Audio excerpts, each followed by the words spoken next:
Okay, welcome everyone. So we start this session is about application of noble liquid and gas detector in different physics experiments. Our first speaker is Stefan Schellner. Can you just start? Yeah, sure. So thanks for the opportunity to present here the liquid argon instrumentation and also monitoring of the Legend 200 experiment. So just the context where it's Legend is searching for neutrinos double beta decay, and as you know, Stefan, do you want to make it full screen or you think? Is this okay? I can change the setting. Like oh, it's fine if you feel that. I can make let me just redo it. Yes.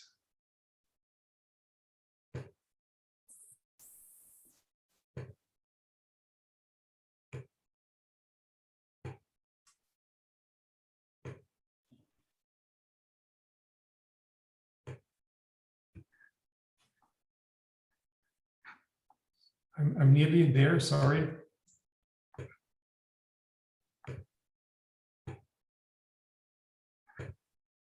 Is that better? Yeah. Okay. Thank you. Thank you. So Legend is a neutrinos double beta decay experiment, and it searches for basically the question whether neutrinos are Majorana particles, and there are various isotopes which are basically considered for neutrinos double beta decay search, and Legend is concentrating here on germanium-76. And I need to tell you just a little bit about the signature of the experiment, so you also understand the use of our liquid argon. So, so the experimental signature is really a point-like interaction inside the germanium at a very well-known energy. So it's a very sharp peak, and this high-purity germanium detectors, which we're using, made out of this enriched germanium, has the best energy resolution. So below, basically at the per mil level. And basically, we can also operate quasi-background free thanks to the liquid argon. And Legend here is basically building on the Majorana demonstrator on Gerda and is now being built and commissioned at Kansaso. And then this is the first step towards Legend 1000.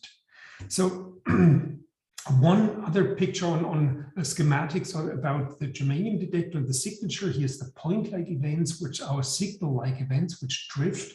And you can think of this germanium detectors, this novel kind of make it have a very defined understanding of the topology inside of the germanium detector. And we want to discriminate backgrounds, detector coincidence or pulse shape in here. And here, where the liquid argon comes into game is basically the moment when we're here looking for energy deposition in germanium, and then energy disposition is partially outside in the liquid argon. And we want to basically tag here this kind of events. And this has been very successfully applied in the Gerda experiment. And you see here the liquid argon instrumentation here, which we have built.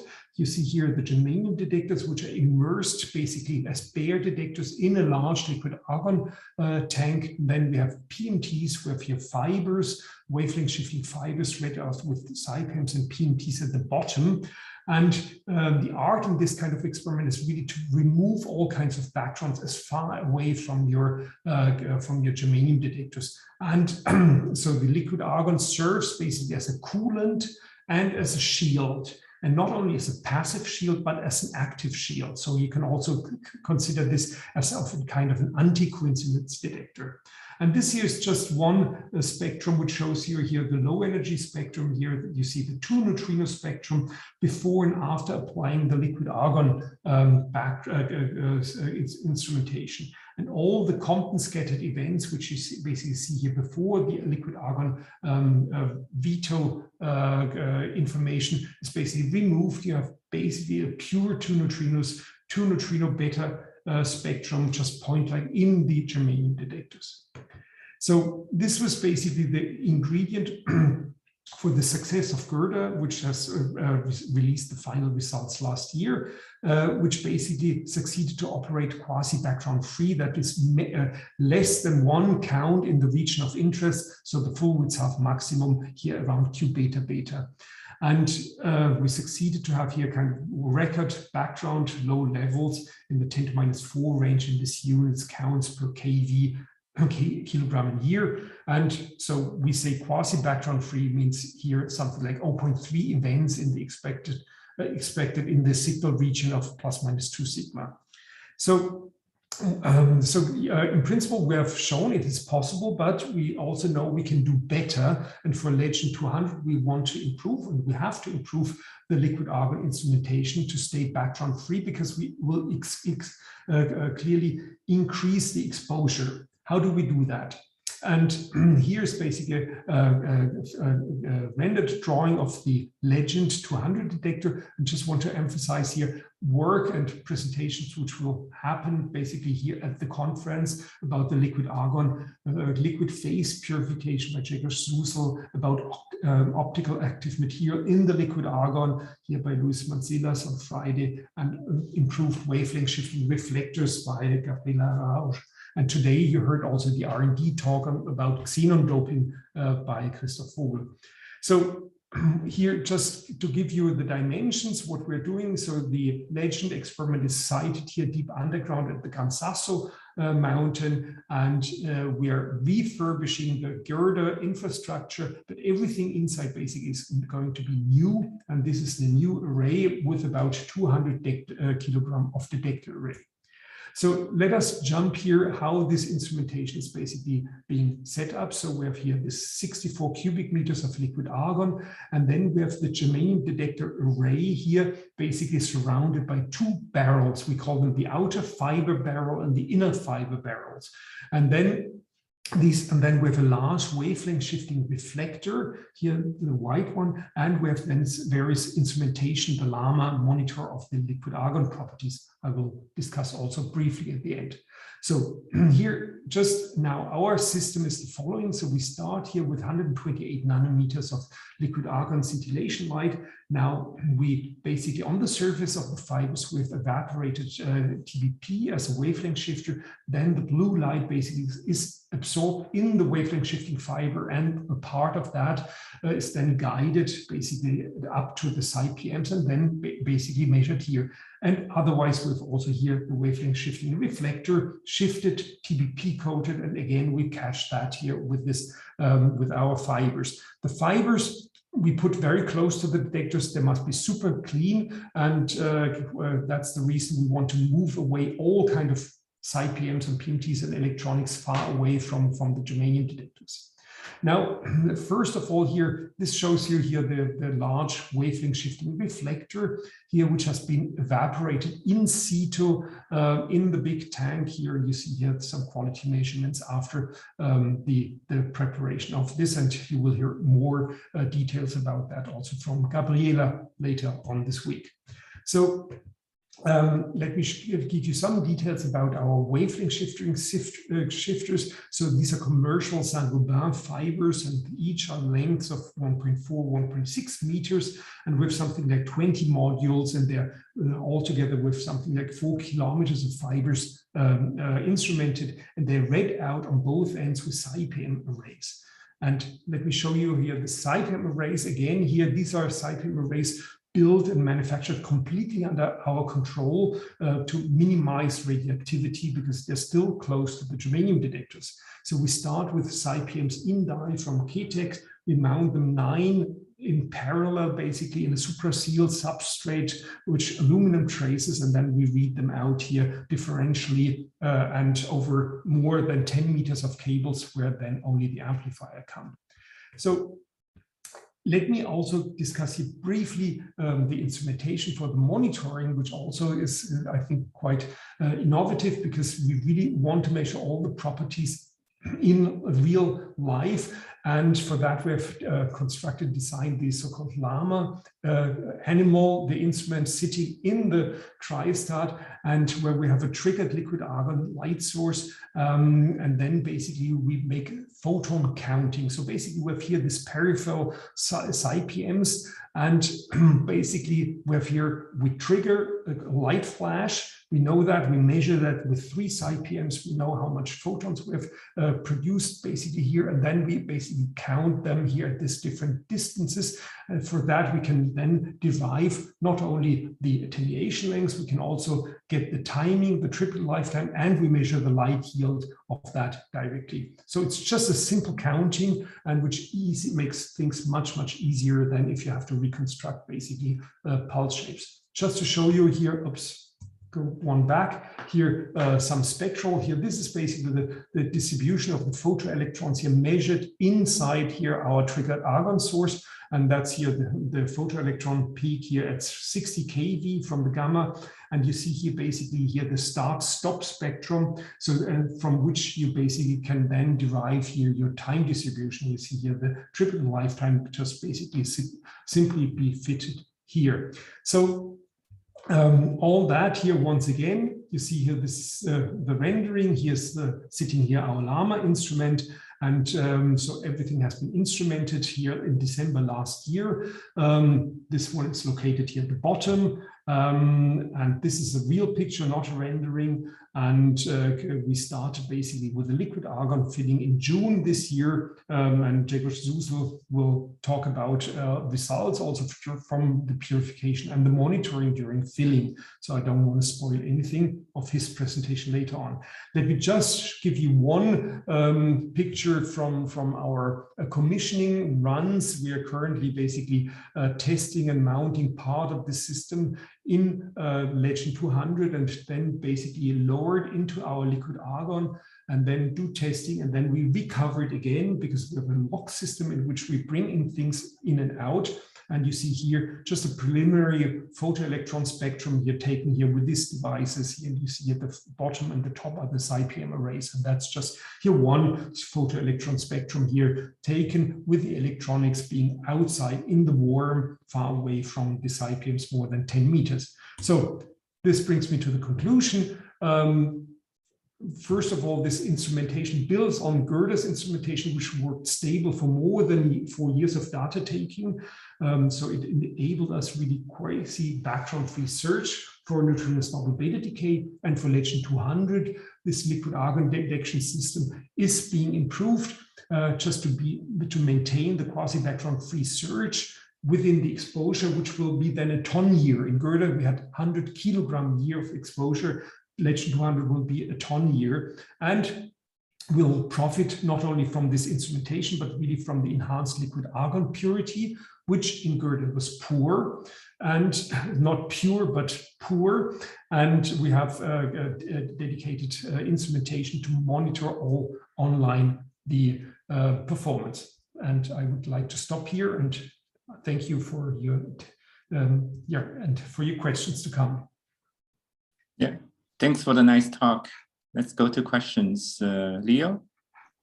Yeah, can you estimate the probability for photon hitting the fiber, 128 photon hitting the fiber to be counted?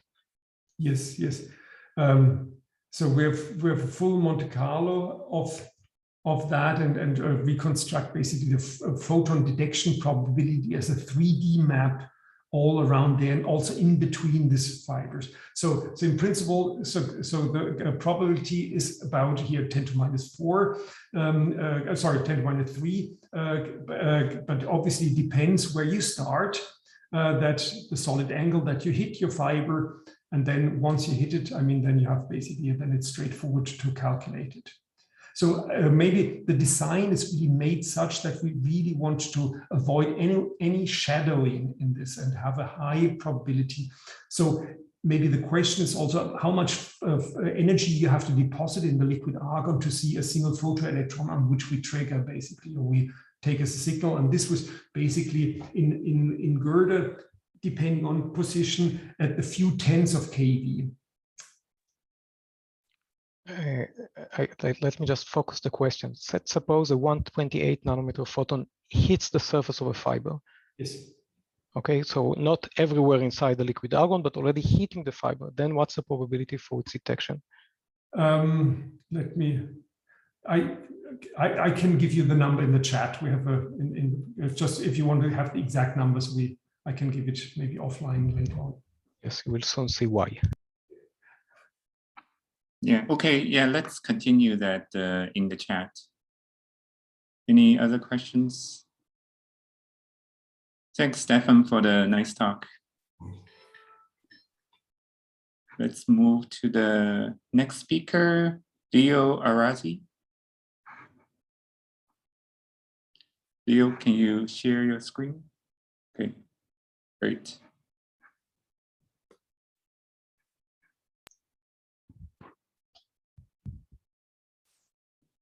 Okay, I think I'm done. Can you hear me? Yeah, yeah, we can hear you. You can see your slide. Start. Okay, so I'll speak on behalf of the next collaboration, giving you an update on our status and future prospects. Wait, okay, so this is the collaboration at a glance. We have about 20 institutes from the US, Spain, and elsewhere in my case, including Israel. There are about 100 of us all together, so up to a factor of 2, we are all here in a recent collaboration meeting.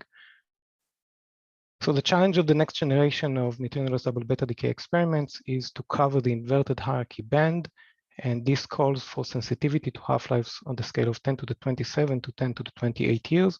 For xenon, this means that we should expect order of 0.3 to 3 events per ton per year. Next searches for neutrino-less double beta decay in xenon 136 using high-pressure gases in TPC. And our choice to operate in gas rather than liquid is driven by 2 considerations. First, it provides excellent energy resolutions. We've demonstrated better than 1% full width half maximum, not RMS, full width half maximum at Q beta beta, and we're pushing for better results. And second, events span order of 10 to 15 centimeters in the gas, meaning that we can reconstruct them in 3 dimensions and discriminate background from signal based on the shape of the track. Now, clearly, we need to operate at high pressure because we have to assemble a sufficient amount of mass inside a reasonable volume. We have recently concluded a successful 4-year run with already a sizable prototype called Next White, about 50 centimeters in size, holding 5 kilograms of enriched xenon at 10 bar.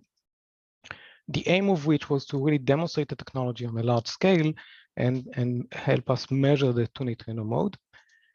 And we are now constructing Next 100. This will be a 100 kilogram detector, about twice the size of Next White, operated at 15 bar and to be commissioned in 2022.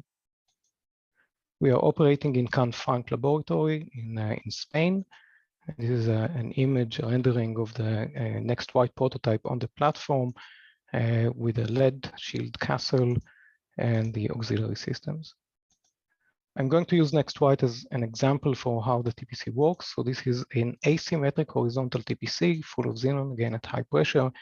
We have a field cage and 3 main grids which define the 2 regions of uniform field. We have the cathode and gate defining the drift region across 53 centimeters with a drift field of 400 volts per centimeter. And then we have the gate and anode, which are only 6 millimeters apart, constituting a field for electroluminescence of 13 kilovolts per centimeter. The active diameter is about 40 centimeters. We read the energy with 12 3-inch Hamamatsu PMTs, and about 1,800 silicon PMs behind the anode act as the tracking plane. Let's say that we have an event inside the detector. Excitation of xenon atoms gives us prompt scintillation light S1. We detect it with the PMTs, essentially only to do T0. We don't measure the energy with this. And then the ionization electrons, they drift over several hundred microseconds to the gate. And as they enter the EL gap, they generate an S2 signal, which we integrate by the PMTs with the energy of the event and record by the silicon PMs to get 1 microsecond time slices, 2-dimensional time slices of the event from which we can reconstruct its shape in 3 dimensions. Now, this is a cutaway view of Next White. You can see the silicon PMs here, the PMTs, and you can also see that the detector is pretty much full in its perimeter with radio pure copper to protect against radioactivity, either from the vessel or from the immediate vicinity of the detector outside. And just to make sure that you really believe me that this is not an imaginary detector, so this is next slide during assembly. So what have we learned? Regarding energy resolution, we've used external calibration sources of cesium and thorium-228, essentially thallium-208, giving us 3 main lines for our calibration campaign: 662 keV, the 2.6 MeV photo peak of thallium, and a 1.6 MeV double escape peak of thallium. Mind you, these are long tags, and in order to measure their energy correctly, we need to correct them voxel by voxel using a 3-dimensional correction map that we produce with Krypton 83M. There's a dedicated talk on this by Jonathan Hafner later today. These are the results. This is the cesium peak, cesium photo peak. We have here a full width of maximum energy resolution of 1.2%, 1% at 1.6 MeV for the thallium double escape peak, and 0.9% full width of maximum at the photo peak. So again, better than 1% full width of maximum at Q beta beta. The intrinsic limit for comparison is 0.3%, and we are still pushing in that direction. Regarding the topological analysis, so the first thing that we do is like Gerda and like Nexo, we discard events which have multiple segments. These are more likely to be a background rather than signal. And the remaining events go through our topological analysis, where we are locating the ends of the tag, and we see how much energy is deposited there. So a signal event with 2 electrons will have 2 Bragg peaks at the opposite ends, where a single electron background event should only have 1 Bragg peak. So by comparing the amount or calculating the amount of energy contained in spherical blobs around the ends, we can discriminate signal from background. So these are Monte Carlo events, and these are Monte Carlo histograms of the energies contained in these 2 blobs. On the left, we see signal events, and you see similar amount of energy contained in blob 1 and blob 2, whereas on the right, you see background events with very or much smaller amount of energy contained in the less energetic blob. So to discriminate between background and signal, we set and optimize a threshold on the energy contained in blob 2. Anything above this threshold is considered as a signal, and anything below it is considered as background. In the recent year, we've made substantial progress in our reconstruction and analysis, introducing a deconvolution scheme based on the Richardson-Lucy deconvolution algorithm. These events are real events. These are not Monte Carlo images. So these are electron-positron pairs from the double escape peak recorded in next white and reconstructed using the Richardson-Lucy deconvolution. And there is a dedicated talk on this by Anders Simon tomorrow. And these are background events around 1.6 MeV. These are Compton events, single electrons with a single Bragg peak. And here you see again a Compton event, but interestingly enough, the scattered gamma interacts close by, and you see a second blob here. In the old way that we did the analysis, this would have been merged with the body of the tag, giving us a false signal, and now it's clearly considered as a background. Now, introducing Richardson-Lucy greatly improved our background suppression capability. So these are, again, events recorded in next white from the double escape peak, signal, electron-positron pairs, and background Compton electrons. This is the optimal choice of the threshold on blob 2, and this gives us a background rejection factor of about 5 with 72% signal efficiency. Using the new method, you can see visually already that we have much better separation between these 2 populations of events. And for the optimal choice of the threshold, we have a background rejection factor now of 27 compared to 5, retaining 57% of our signal. Moving now to the 2 neutrino measurements, we had 2 dedicated runs, one with enriched xenon and one with depleted xenon.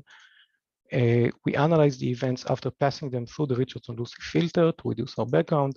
We've established that both of the runs had essentially the same background rate up to small corrections such as gas density. And then we applied 2 analysis methods. One, kind of conventional, using a background model, a Monte Carlo background model of our detector. The model itself was published before. And the second method was really data-driven with no background model assumptions. This is just direct subtraction of the depleted run from the enriched run. Starting with the first method, we recorded event spectra above 1 MeV and then fitted both the depleted and enriched data with 5 parameters. Background model with 5 parameters. 4 of them constitute the isotopes, which make up our background, and 1 is the half-life of the 2 neutrino mode. So these are the results. You see the enriched run on the left with a clear contribution from the 2 neutrino mode. On the right, this is the depleted run. The reason that you don't see the depleted mode here is that it's just below the scale. And The fit gave us here a half-life of 2.0 10 to the 21 years. The data-driven approach with no assumption, just subtracting depleted from enriched strands, gave us this result. So this is the fitted 2 neutrino spectrum with a single parameter, in this case, the half-life. This gives us 1.9 to the 10 to the 21 years. This is a comparison between our results here and the previous results by EXO and Kaml and Zen. We are in agreement with the previous experiments. The reason we have larger error bar is because we only used 4 kilograms of Xenon 136 compared to around 130 or 40 for the other experiments. And again, we have this unique feature that we have a data-driven approach with no background model whatsoever.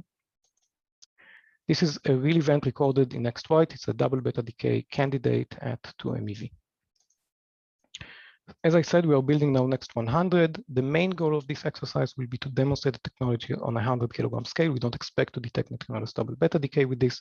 It will have a sensitivity of 10 to the 26 years, like previous experiments. Our background index is similar to that presented by the previous speaker, so 4 times 10 to the minus 4 counts per kV per kilogram per year, but we have 1% full width of maximum energy resolution, so a higher overall background, about 1 per year. A construction of Next 100 will be done next year. And this will be essentially a 2-to-1 scale up of Next White, pretty much the same idea, only a larger number of sensors. The real thing for us is the tone scale detector, Next HD. HD stands for high definition or high density. This is the baseline concept. It will be a 1-ton enriched xenon detector.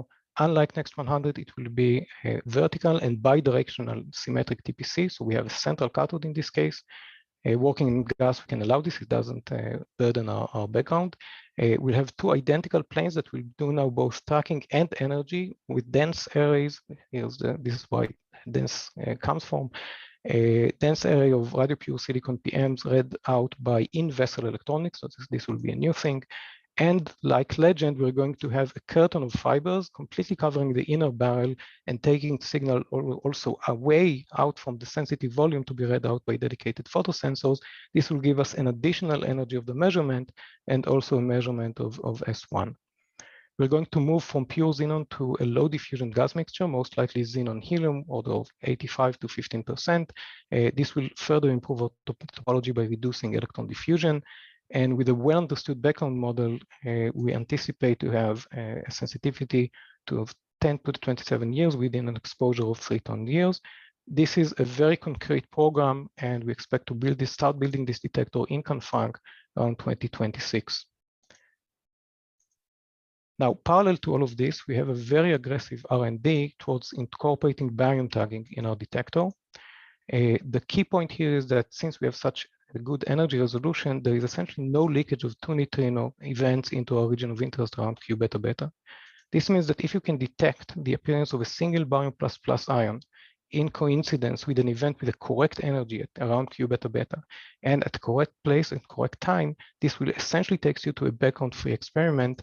And at the ton scale, this means a sensitivity to 10 to 28 years.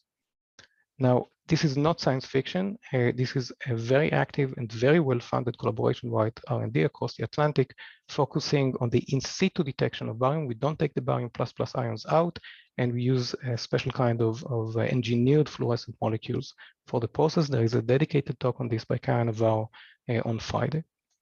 So to summarize, we have demonstrated the concept of Next on a large prototype with excellent energy resolution and a very effective topological background suppression. We are building now Next 100 as a stepping stone towards a ton scale detector, which will be built 5 years later with sensitivities to 10 to the 27 years. Barium tagging is a very central thing for us. It's not an aside. We're going to build a prototype in the coming years to demonstrate it. And incorporating this into a detector beyond Next HD will give a sensitivity to 10 to the 28 years. Thank you. Thank you for the talk. Let's see if any questions.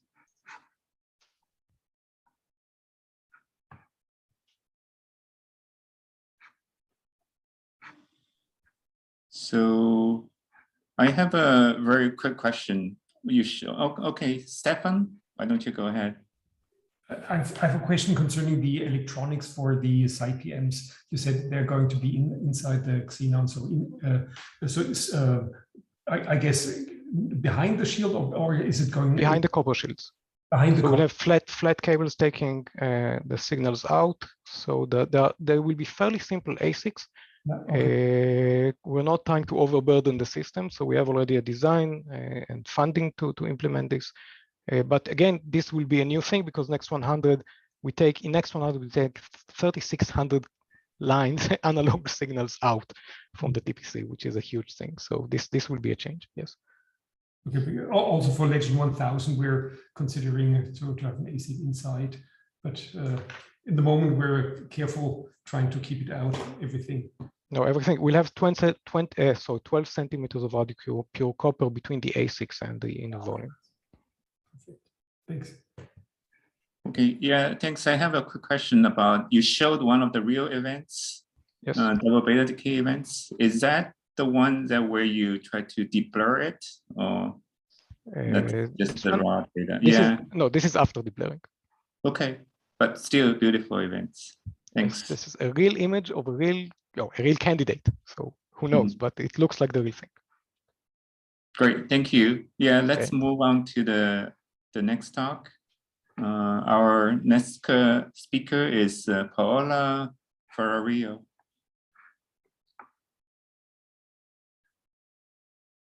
Yeah, we can see your slides. You are muted. Can you unmute?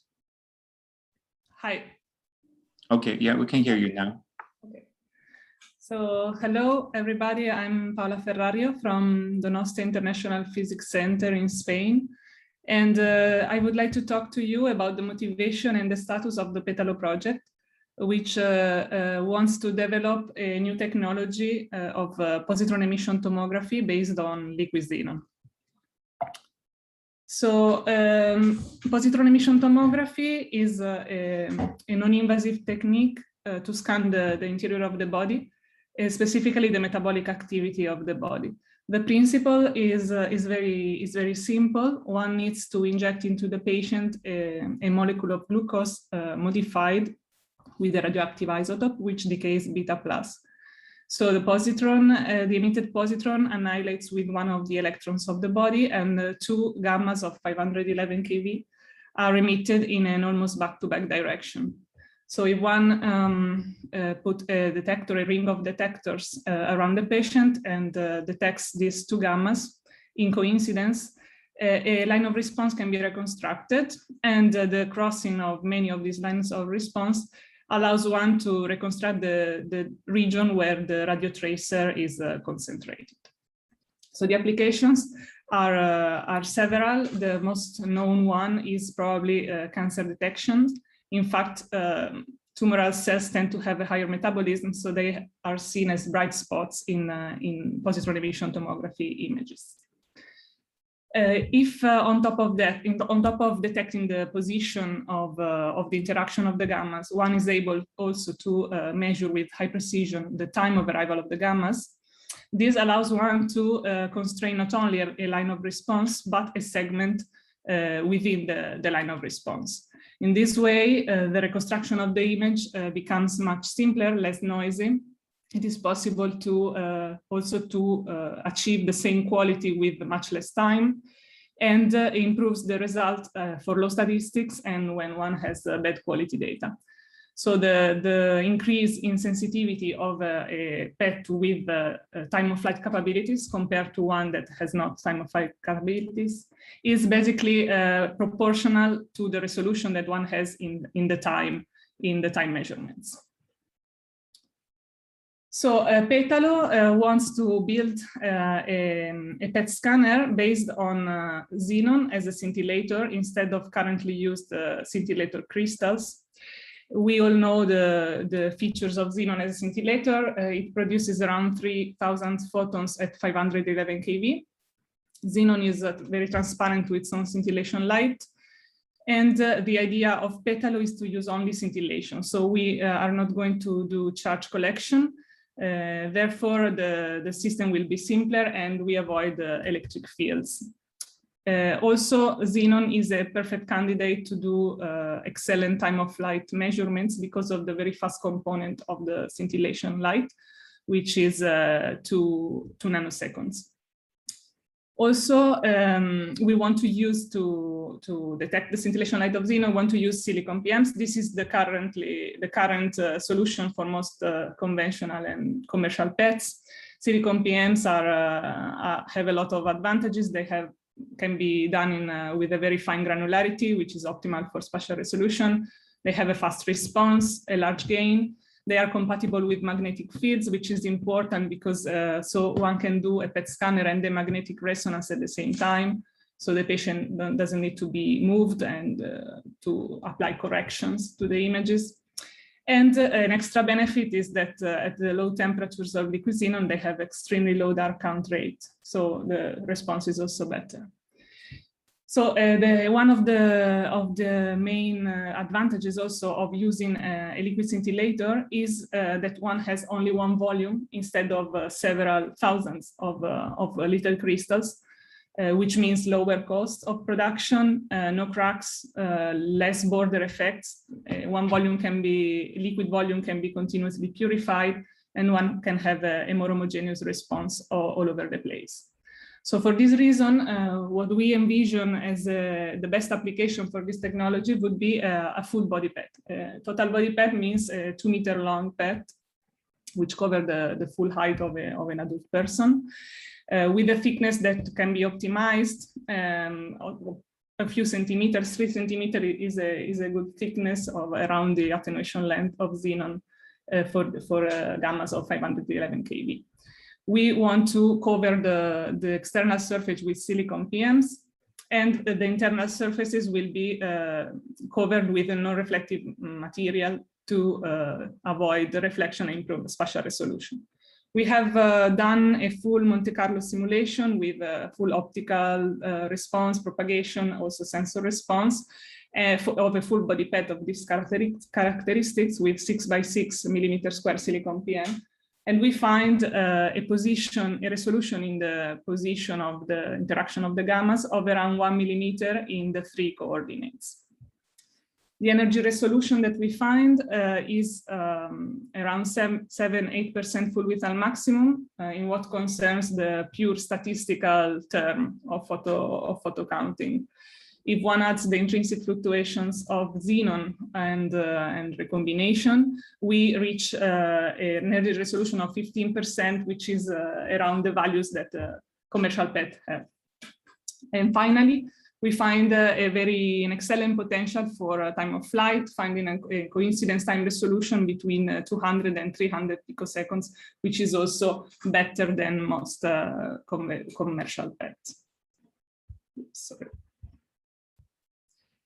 Okay, so we have designed and built in these last years a first prototype for this technology.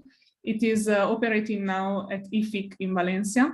It is basically a box of aluminum full of liquid xenon, which two opposite arrays of silicon PMs on the two sides. And in the middle, we put a calibration source of sodium-22 inside a port, and we want to measure the characteristics of the technology, such as the time resolution and the energy resolution. So this is a picture of the box where the liquid xenon will be in. It is connected to the cold head with thermal links, and here we can see a moment in one of the filling of the box.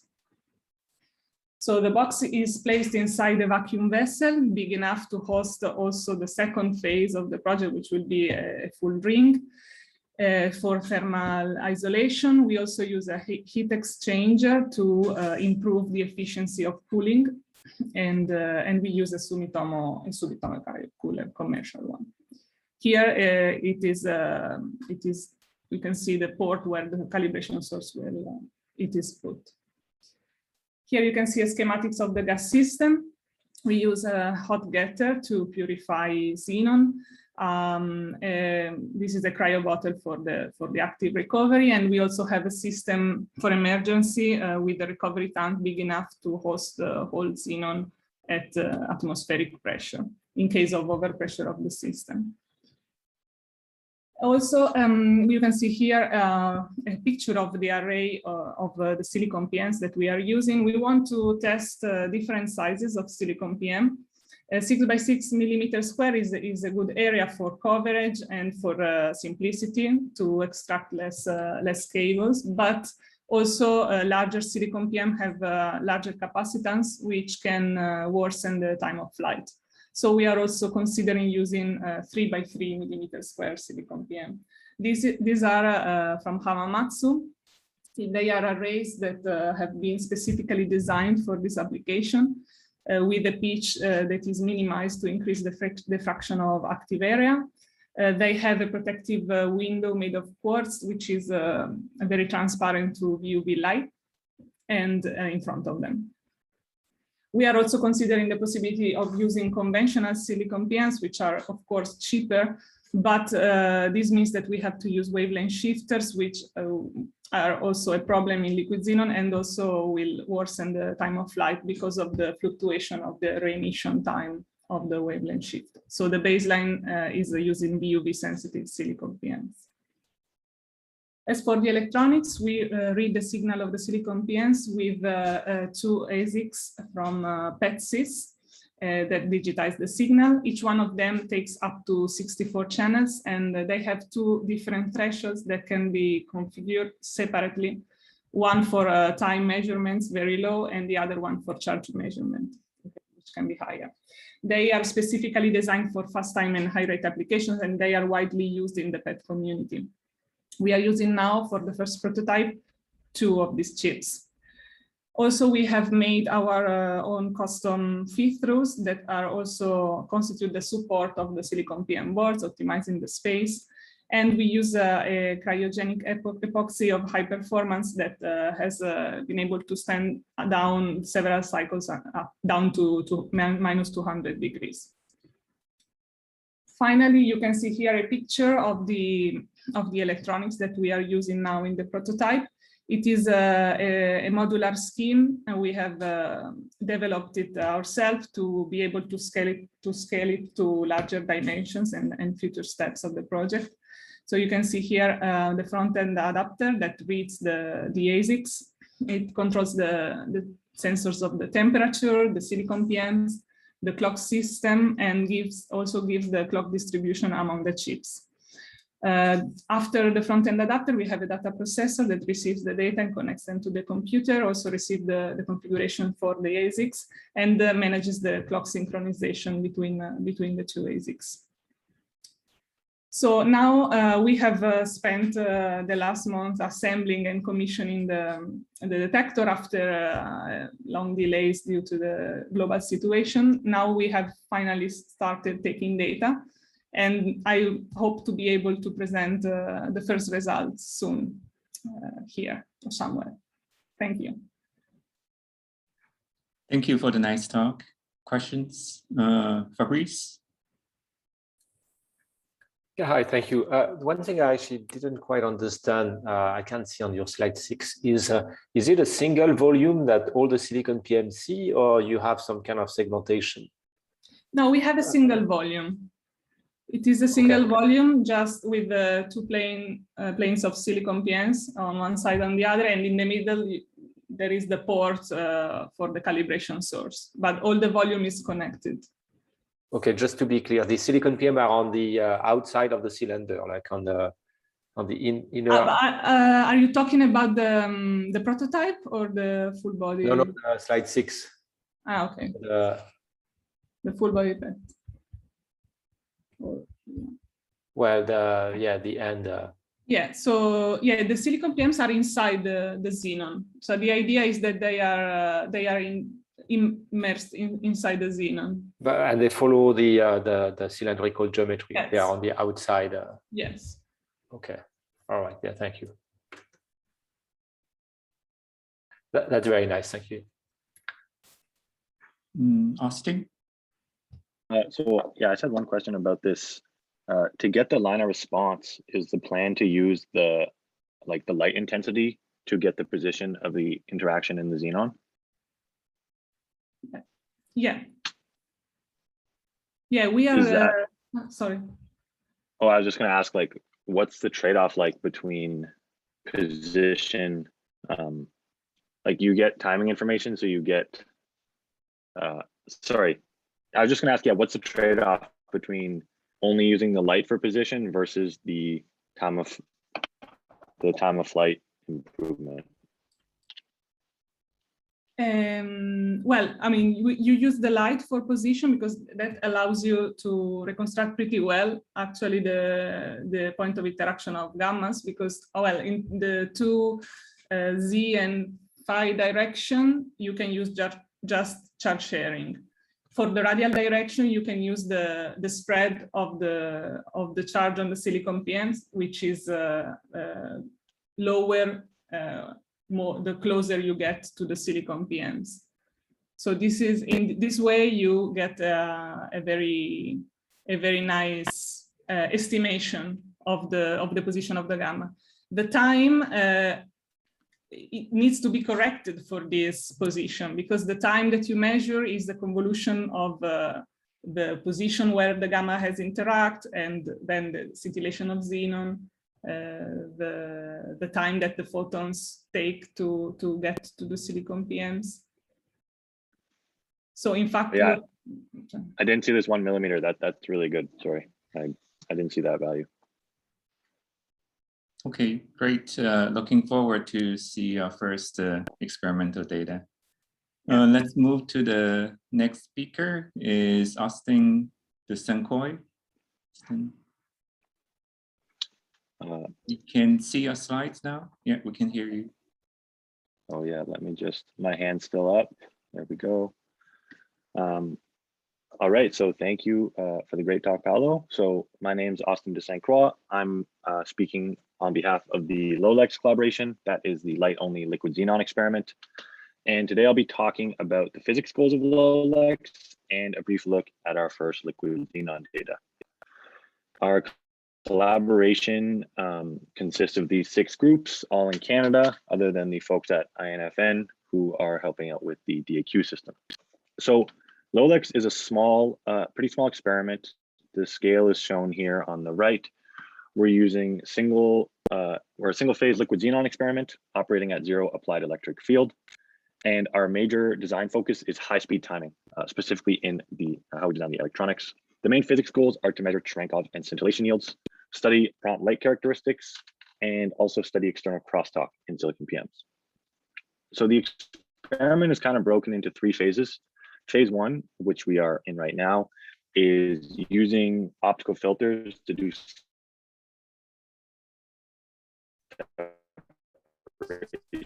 of the Cherenkov and scintillation yields. We have a slower digitizer and are using Hamamatsu silicon PMs, where, oh, am I breaking up here?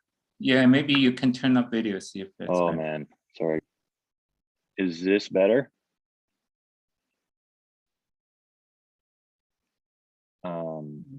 Okay. Is this better? You we can hear you. Yeah. Sorry about that. So yeah, we're in phase 1. Phase 2, which we're hoping to move towards soon, is to upgrade to a gigahertz digitizer, specifically the WaveDAC from the MEG2 experiment, where we want to try to push below the 1 nanosecond sampling time and see if we can get towards 100 picosecond resolution. And then further in the future is to move to digital PMs in phase 3 to do temporal separation of the Cherenkov light and hopefully push towards 10 picosecond resolution, or as good as we can do, basically. So the motivation for LOLEX is kind of threefold. The first one is how it can contribute to the NXO experiment. NXO is a planned future neutrinos double beta decay experiment. We've heard a bit about it. The takeaway is 1% energy resolution is a requirement in NXO, and this is driven by the light collection efficiency, which of course depends on understanding the silicon PMs very well. This is where LOLEX can contribute in validating the simulation, both the photon transport and the modeling of septums. And we can also gain experience operating many PMs in liquid xenon. This figure on the right shows some IV curves taken for 48 of the 96 channels in LOLEX. And we see, good behavior of all the septums. We maybe have 3 weird knees here, and we see 2 dead channels here in this top plot. So this gives us a live and fairly easy way to check on septum health. In LOLEX, we can also study external crosstalk between silicon PMs.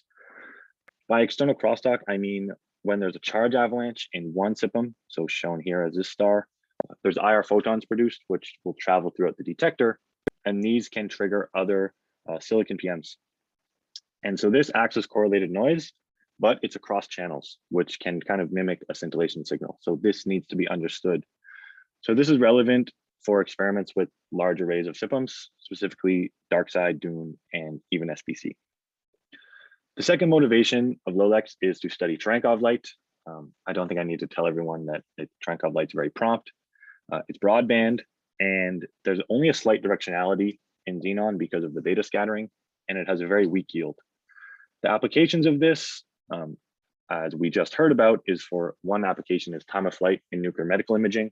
There's this kind of community goal of 10 picoseconds. And so the prompt Cherenkov light can kind of flag that well. And this could be maybe used in future exotic liquid xenon double beta decay experiments, not an EXO, because the topology of a single gamma versus back-to-back beta is quite different. Lastly, we want to study the prompt scintillation signal with LOLEX. So I think we're all familiar with this energy sharing diagram here. We want to see the excitation to singlet light, which is prompt, and more interestingly, if there's fast recombination to the singlet, we want to study that as well because this is dx dependent. So you can kind of guess where this is going. Alpha or nuclear recoils should have fast recombination and more prompt light compared to an electron recoil, which has slower recombination. And this could maybe be applied to high mass dark matter searches or other high energy experiments. But first, we need to see if it actually works in this kind of optimized detector. So the actual detector itself is this octagonal prism shown here on the right. The body is made out of a 3D printed material, this Formlabs 3D resin. We have about 60% photo coverage in the current layout, and we have 24 of these Hamamatsu VUV4s. Each of these septums has 4 outputs, so we actually have a total of 96 cables shown here on the right. LOLEX is held upside down here in the vacuum tee, and really handling all these cables was a bit of an ordeal, but we got it done. So this is a kind of cartoon cross-section of the detector, showing really the main working principle. Our strontium-90 source sits on the tip of this needle in the middle of the detector. And almost all the septums are covered with these long pass filters, which I've shown in blue. This is to allow the Cherenkov light to pass and block the scintillation light. We then have one bare septum, just shown in black, and we have another septum with a VUV filter, which is designed to only let the scintillation light through. A bit more detail on these filters. We have 22 septums covered with the long pass filters. The transmittance is on the y-axis. The wavelength is on the x-axis. So the transmittance is in black, and these are 2 Cherenkov spectra overlaid. So we're getting the longer wavelength part of the Cherenkov spectrum. Then we have our bandpass septum, which has a transmittance of about 15 to 20. This is shown in purple, overlaid with the liquid xenon scintillation spectrum.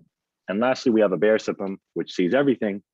And also this can act as a crosstalk photon source because the more pixels that fire in the septum, the more IR photons are going to be produced.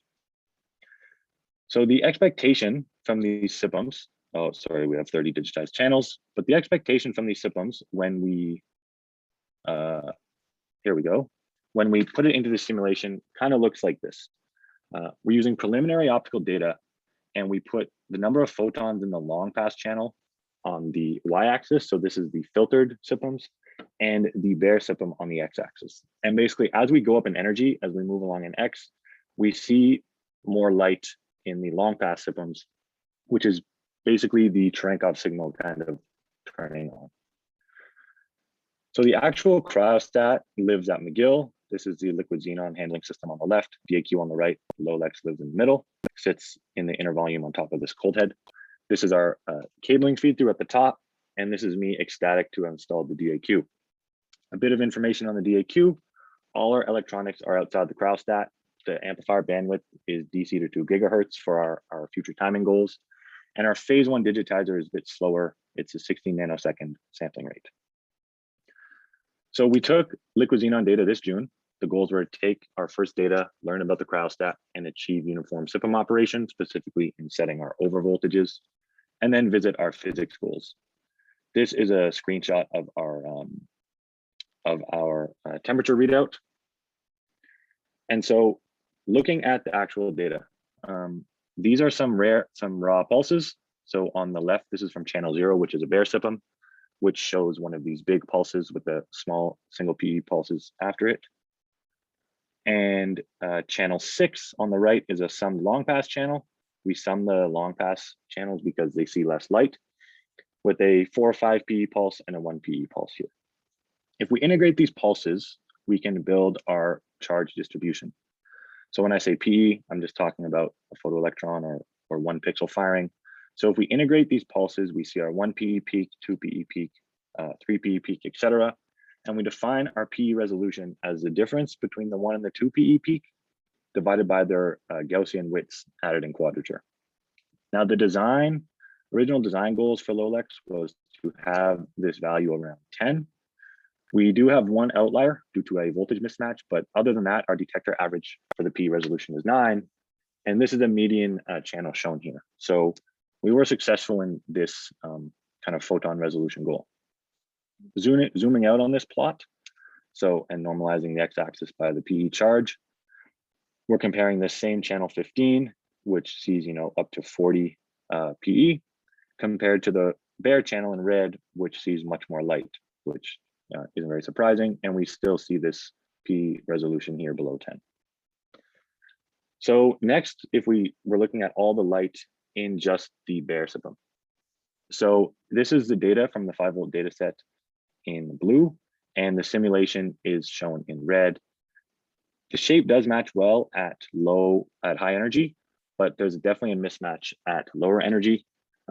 We are attributing this to our trigger implementation in the simulation, which we're still working on tuning. And this simulation is for the septum efficiency actually tuned down to 8% from our original higher values. So next, looking at some timing information, I'm going to go over how we build these waveforms. We take the first pulse in any channel as the time 0. Then the first pulse in a specific channel we take as our T1, and then we fill that corresponding time bin once per channel. So this is very preliminary, especially because we have a very long rise time. But we do see a shape dependence on our filter type. So this is time on the x-axis, counts on the y-axis. Our bandpass channel in green is fairly flat. The bare channel in blue kind of has this shape that's shifted back compared to the 2 long pass channels in red and black, which maybe see a bit more low light. But again, this is very preliminary because we really need to work better to understand how we handle large pulses. Specifically, how do we assign the time for a large pulse? We need to assess our timing resolution, and there's much more accurate and or complicated ways to build the waveforms than what I've outlined here in this blue square. Lastly, we show this 2D plot that I showed earlier for the simulation. Again, filtered PE on the y-axis, bare PE on the x-axis, and the data set in blue has way higher amount of light in the long pass channels than we would expect. Right, the simulation lives all the way down here, and we're seeing a lot of light in the long pass filters. So some explanations could be, Trenkov yield is extremely larger than simulated, or external crosstalk dominates, but these processes alone would require unphysically high yields. Really, the conclusion is there's a lot of scintillation leakage into the long pass channels. Trenkov and external crosstalk also likely contribute, and we need to change our efficiency in the simulation, but we're definitely seeing scintillation light in the long pass filter channels, which really motivates moving to phase 2 to improve our timing resolution and try to do some temporal separation of the Trenkov light from the slower scintillation light. So in conclusion, our signal quality matched our design goals. Our DAQ and Cryostat worked well. We can see the beta spectrum, and we're seeing extra light in our long pass channels. So there's a lot to do in the future. Our analysis needs to become much more complex and continue improving our simulation. We want to improve our characterization of the optical filters, and of course, move to our improved timing, which is coming up very soon with phase 2. Thank you. Yeah, thanks for nice results. Questions? I know I saw a couple in the chat. Yeah, I think Fabrice already answered the questions in the chat. Oh yeah, nice. Yeah, all the channels come out, the 4x4 channels come out, and we do the summing outside of the Cryostat. But if we want, we can unplug 3 of them and just read out an individual channel.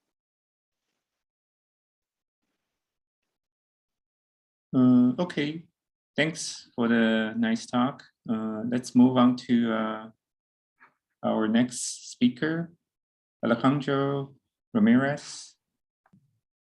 Hello. Yes, we can hear you. Okay, let me. We Go see ahead. your slides now. You see it? Yeah, we see it. Okay, awesome. So my name is Alejandro Ramirez. I'm a PhD student at the University of Houston, and I'm here to talk about xenon dope liquid argon scintillation and positron emission tomography. So here I present all the collaborators involved, and there's a lot of details, but I'll try to keep it brief due to time. So if you have any questions on some of the details, don't hesitate to ask. So just a brief background on PET, it stands for positron emission tomography, and we use it to survey metabolic activity in cells and tissues. We can use it to locate tumors and diagnose patients, and monitors patients' response to therapy. So on the right, I have an example picture of a PET scanner, a 3D reconstruction of a human brain, and some slices of human brain activity under the influence of several drugs. So there's been another talk briefly about PET, so I'll touch on this briefly. Basically, a patient is inoculated with a fluorodeoxyglucose, which commonly has a fluorine 18 isotope, which emits positrons, and that creates the 2 511 kiloelectron-volt gammas that we use to detect the metabolic activity. And so the ring of photosensors and scintillators detect these gammas, and they're classified as either coincidence, scatter, or random or false coincidence. And we use that to then reconstruct the line of response to find the vertex of the annihilation. So I found this nice GIF online showing just how the PET scanners use it to create this this histogram known as a sinogram to basically filter out the image and then back project it to create the image reconstruction. So we wouldn't be here talking about this if there weren't some limitations with current PET scanners. For instance, most PET scanners have low coverage, so some are in the range of 20 to 30 centimeters, maybe more, and this results in small sensitivity for gammas. So on the right, I have your picture, just sort of like 2 human bodies, and we see some of the gammas that are coming into the photosensors, but some of them are just going off and not seeing a detector. And so that is lost data that you're not using to reconstruct images. And so it also becomes very difficult if you want to do full body scans, and you essentially have to segment your scans and have the patient lie there for almost hours at a time. And one thing you could do is you could raise the dosage, but that would raise your sensitivity, but also lead to gamma scattering and could lead to false coincidences.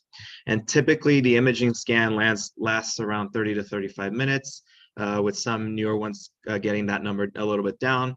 And this introduces another problem. For instance, here in this picture of a person A and B, we see a small little black blob just sort of increasing and decreasing in size, and this is due to motion image artifacting and distortion because the patient is breathing.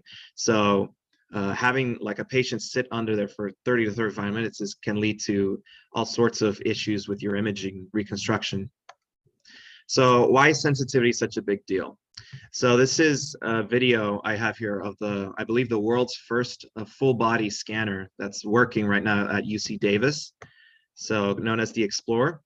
And here they provided a short video in real time of just the radio tracer going out and in 3D reconstruction of the patient's full body. And so it's actually very neat and something that a lot of scanners are trying to strive for when they're doing full body. So it's really one of the cool benefits of using full body is scanning a body in real time and then just seeing everything and the radio tracer in time flowing through the body. One of the things that a lot of PET scanners have been doing is, as mentioned in a previous presentation, is using time of flight. So briefly covering, it's basically using the time of flight of the gammas from the annihilation to detection. And rather than the machine just guessing along the line of response where the event occurred, the machine can now use a distribution of likelihood of where the annihilation event occurred. And here I have a picture of image scan of without time of flight and with time of flight. So it can greatly improve the image quality that a lot of professionals need to make their diagnosis and use it to filter out the noisy data and improve signal to noise ratio. So going on to the collaborations scanner. So 3D-Pi stands for three-dimensional positron identification. So like I mentioned earlier, traditional PET usually has 20 to 30 centimeters of coverage. They sometimes use photomultiplier tubes, but now as of recently, they've started using solid state detectors like silicon photomultipliers. And the most commonly used scintillator is lutetium yttrium oxyorthosilicate, or LYSO. And as opposed to 3D-Pi, we offer full body coverage, 2 meters to encompass the average human height. We use solid state detectors, silicon photomultipliers. They're 10 by 10 millimeters in size. So these can employ the time of flight information. And we are testing this scanner configuration under 2 configurations. So we use liquid argon scintillation with TPB, tetraphenylbutadiene wavelength shifter, and xenon doped liquid argon. So right now, the scanner is currently living in GAMP4, based off of a simulation package used by DarkSide, which has optical properties of the liquid argon scintillation and uses real DarkSide 50 detector data to optimize the liquid argon light. And so to give you an idea of the 3D-Pi geometry, I've sort of drawn a rough sketch of what each layer of liquid argon looks like in Adobe Illustrator here. So each annual ring has 2 silicon photomultiplier layers sandwiching liquid argon and supported by Teflon, PTFE. As a supporting material. We assume that the silicon photomultiplier in the simulations have an intrinsic 40 picosecond timing resolution. Liquid argon thickness is about 20 millimeters, and we have 9 of these layers going outwards radially, layered on top of each other. And so we are also employing a titanium cryostat layer before the gammas first start entering the scanner detector geometry to sort of simulate the cryostat that the detector will be under. And so sort of like preliminary results indicate that the time of flight resolution of the scanner configurations is around 200 picoseconds, whereas most TOF PET systems have around like 500 to 600, with some inching downwards to 400. So to talk a little more about scintillator configurations, it's pretty well known that liquid argon is cheap, it's monolithic, and it's also transparent to its own scintillation light. However, silicon photomultipliers tend to operate best at blue light, 420 nanometers. So we use tetraphenylbutadiene, the wavelength shifter, to shift it. However, this introduces the decay time of TPV, which is around 1 nanosecond, and that again, it degrades time of flight resolution. So an alternative to just using pure liquid argon and TPV is to dope the liquid argon with xenon, which is something that has been quickly catching on as an alternative to using liquid xenon, pure liquid xenon or pure liquid argon. Reason being is that liquid xenon is great, but the only downside that is to an administrative perspective is that it's very costly, whereas with liquid argon, it's quite cheap. So external research has found that you can dope small amounts of xenon into liquid argon up to 100 parts per million and actually suppress the slow decay time of liquid argon of that 1.6 microsecond down to almost 90 nanoseconds. And so this is a really huge and is a fascinating area to really develop into more studies and see just how far we can get the liquid xenon properties without having to use full-blown liquid xenon and eating up the cost. And it also increases a little bit of the light yield if you dope some xenon in there with your liquid argon. So some of the tests that we did to benchmark our scanner has been from the National Electric Manufacturers Association. They have a guide for all these PET scanners to basically benchmark. And the reason we did this is we want to compare our scanner with what's currently available. So this guide offers like a neat way to make sure that you are comparing and to make sure that what you develop actually matches the tests that other manufacturers have used for their PET scanners. So we've currently have done spatial resolution, image quality, and sensitivity. So image quality, the basic premise is you have 6 sources arranged in a ring fashion. 4 of those sources are radioactive, and 2 of those sources are null or just water sources. And on the left, we have from both liquid argon configurations as a result of using 1 billion usable positron annihilations, which equates to about 15 to 30 second scans, whereas the LYSO from another scanner uses about 3.58 times 10 to the 8 usable positron annihilations, which results to around 30 to 35 minutes. And to briefly go over the spatial and sensitivity results, we see that for liquid argon and TPV, that the spatial resolution is not that great and has actually almost doubled compared to current standards. However, when we look at liquid argon doped with xenon, we see that it's actually comparable, if not beats some of the spatial resolutions of the commercial scanners. And I've also included Explorer here. And this is all using filter back projection algorithms. So other scanners are using more complicated algorithms, more iterative, computationally taxing ones to basically improve their spatial resolutions here, which is what Explorer does. They've used an iterative reconstruction method to improve these.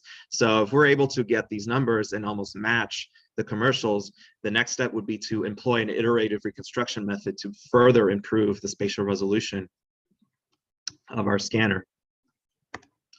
So some of the last remarks wrapping up here. Increase in detector size yields and larger sensitivity, but this also brings along the problem of larger data sets that you have to deal with. Xenon doped liquid argon is a new configuration that is very exciting to see how we can combine the two to get something sort of like a hybrid and test out to see if this can work in either PET systems or maybe particle physics experiments. And full body opens up an avenue of new research for clinical studies, and this opens up the opportunity for the scanner to reduce scan durations or reduce the tracer dosage. So there's still a lot of work to be done. So I'd like to thank my collaborators, the DarkSide collaboration, and the cluster system at my university, and LIDINE 2021 for giving me a platform to speak about my collaborations experiments. Thank you. Yeah, thank you for the talk. We have time for discussions. The first, let's go to Ventry. Yeah, hey. So I was wondering, like, kind of at a high level, if you have like a PET scanner, like it needs to fit inside like a hospital room, right? And so is it plausible to have like xenon and argon systems in like a hospital? I have no idea like how big these PET rooms are, so maybe it is. Well, I'll be honest, I don't know how big these rooms are. I mean, we're just physicists. We're doing this in simulation, but I would imagine that a lot of we need to do a lot of like engineering studies to see how feasible it is to basically make this design. This design is not final. We're using about 1 million septums because of the 9 layers, and that's not feasible for an engineering design. So we're trying to cut that down. And in terms of like having cryogenic systems inside like hospitals, I think it's quite doable.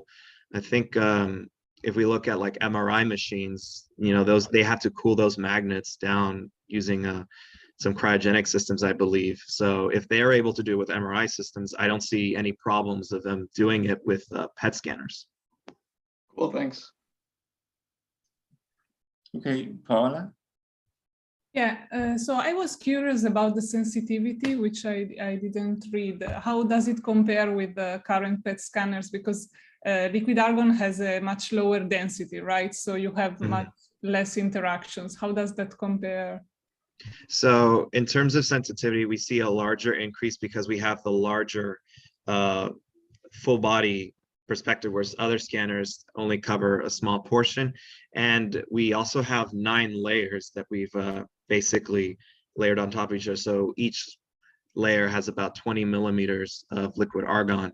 So we have essentially almost 180 millimeters of liquid argon that is there for the gamma to basically come in and interact with. Okay, right. So can I make another question? So, and how does this layer work? Like, how do you extract the signal of the septums from a layer that is inside? I'm not sure I got exactly how it works mechanically. Okay, so it's basically it's still in a simulation, but we basically use JN4 to describe where along the layers, and we've classified this using some code to using a root as well to process the data to tell us, okay, where along in the layers have you done it? And we basically classified voxels along the rings to tell us where it interacted with and at what time as well. So we're able to then use that in our reconstruction algorithms to basically pair up coincident events. Does that make sense? Yeah, no, but I was wondering in a real scanner, how do you read the silicon PMs? How are they mounted inside the argon? I'm not sure I can visualize. If you can tell, otherwise no problem. Well, right now it's just in a simulation. We're using just PTFE to use as a supporting structure, and so further simulations will have to account for some of the more real life versions of supporting structures and using a cryostat to have things set up. But I see what you're saying.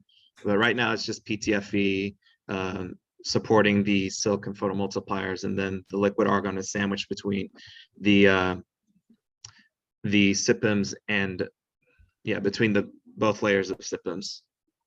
Okay, thanks. Yeah. Okay, yeah, let's have one last question from Denver.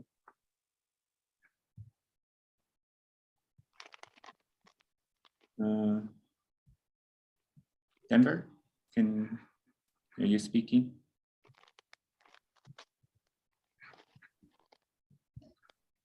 We can't really hear you, Denver. Maybe you can write the question in the chat.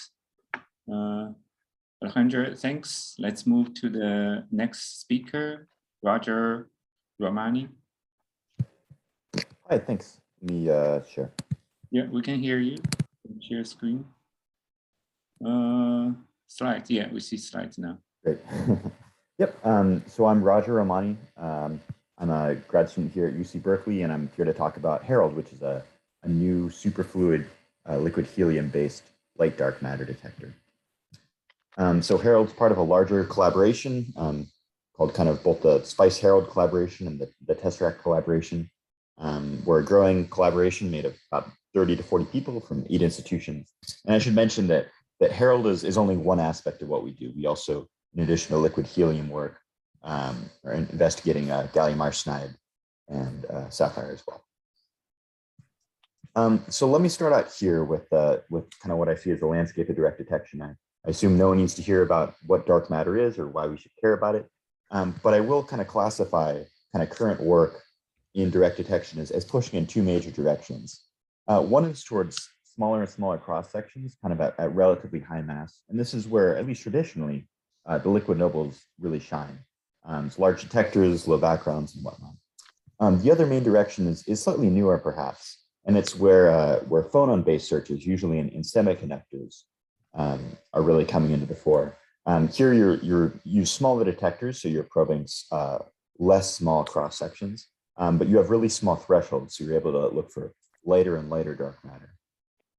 Here, it's relatively easy to move horizontally towards lower thresholds, but can be more difficult to move to lower cross sections.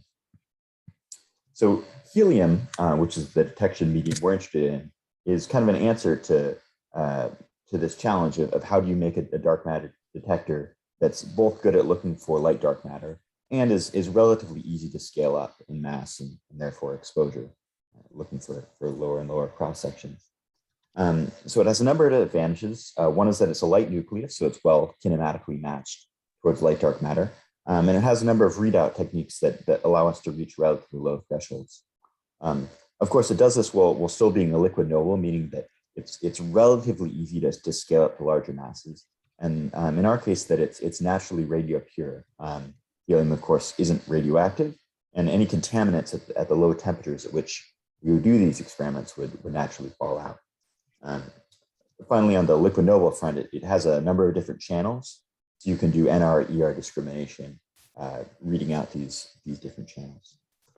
In addition to kind of these advantages that lend themselves to going towards smaller cross sections, it has a number of advantages that let you look for lighter dark matter, namely that you can, in addition to looking for photon scintillation in the helium, you can look for quasi-particle, phonon or roton excitation. The scale of these excitations is much, much smaller. It's millielectron volts rather than electron volts, meaning that you can go to much lower thresholds while still being limited by the readout technology rather than kind of the physics of the target as many current Xenon experiments are. So what are we actually envisioning? Well, it's HERALD, the helium roton apparatus for light dark matter. It's kind of a macroscopic cup or container of superfluid helium at dilution fridge temperatures. And we're planning on reading it out with TES-based calorimeters. TES being transition edge sensors, which is kind of a standard calorimeter that's often used in semiconductor-based dark matter experiments. So there's three key readout signals that we're looking for here that I'll talk a little bit more about in the next slide. We're looking for quantum evaporation. This is where we get our quasi-particle measurement from. And we're also looking for photons from helium scintillation and long-lived excited molecules, triplet molecules. We have both dry calorimeters above the superfluid and immersed calorimeters below the superfluid that we use to read out these different types of excitations. Okay, so let me tell you a little bit more about these different channels and how they work. So the first and maybe most exciting is our quantum evaporation channel. The basic idea here is when you have an interaction in a superfluid, you create quasi-particles like phonons and rotons, and these kind of travel around your superfluid until they interact with the surface. Here they can kick off individual helium atoms, which have a quite small binding energy. And these evaporated atoms fly through the vacuum above your superfluid surface until they hit a calorimeter up there. When they're absorbed into this calorimeter, they have effectively a higher binding energy there than they do to the superfluid, meaning the energy they deposit in your calorimeter is more than it took to liberate them from the superfluid.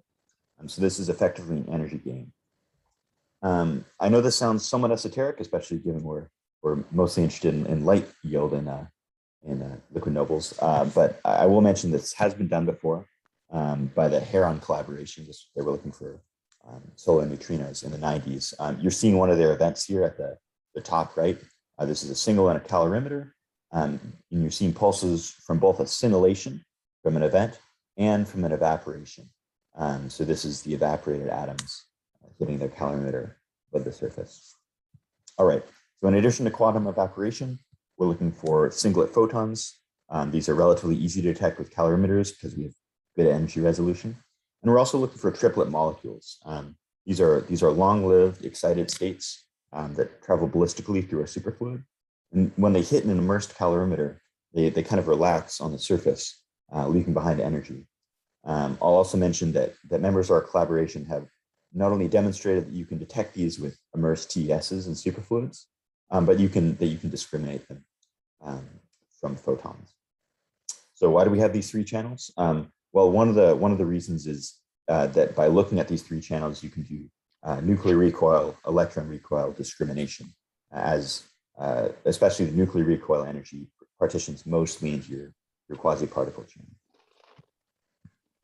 Okay, so we can do a lot of cool stuff with this. One of them is the primary thing is to probe dark matter parameter space that hasn't been probed before.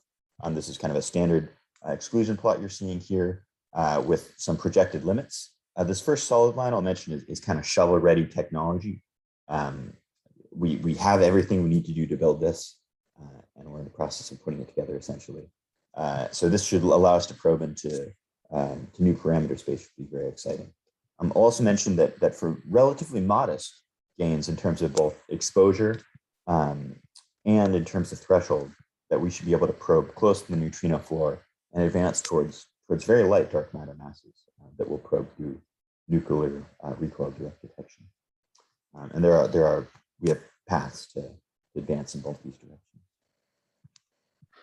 Okay, so this isn't just a theoretical thing. We're putting together hardware and we're having a good time doing it. Kind of one of the first steps is to get our test facilities where we're putting together the stuff and making sure it works. We currently have 4 dilution fridges in our collaboration, mostly at UC Berkeley, but also at LBNL, just up the hill, and at UMass on the East Coast. Another kind of arrow in our quiver that we have is what we're calling a CPD detector. It's a TES based detector. It's a 3-inch silicon detector with a 3.8 EV energy resolution. This is very exciting. It's a very nice detector to work with. It's not only been designed and fabricated, but we've measured its performance. This is a real thing that really exists, and we're using it, in fact, right now to look at scintillation light and for other applications in our Hale detectors.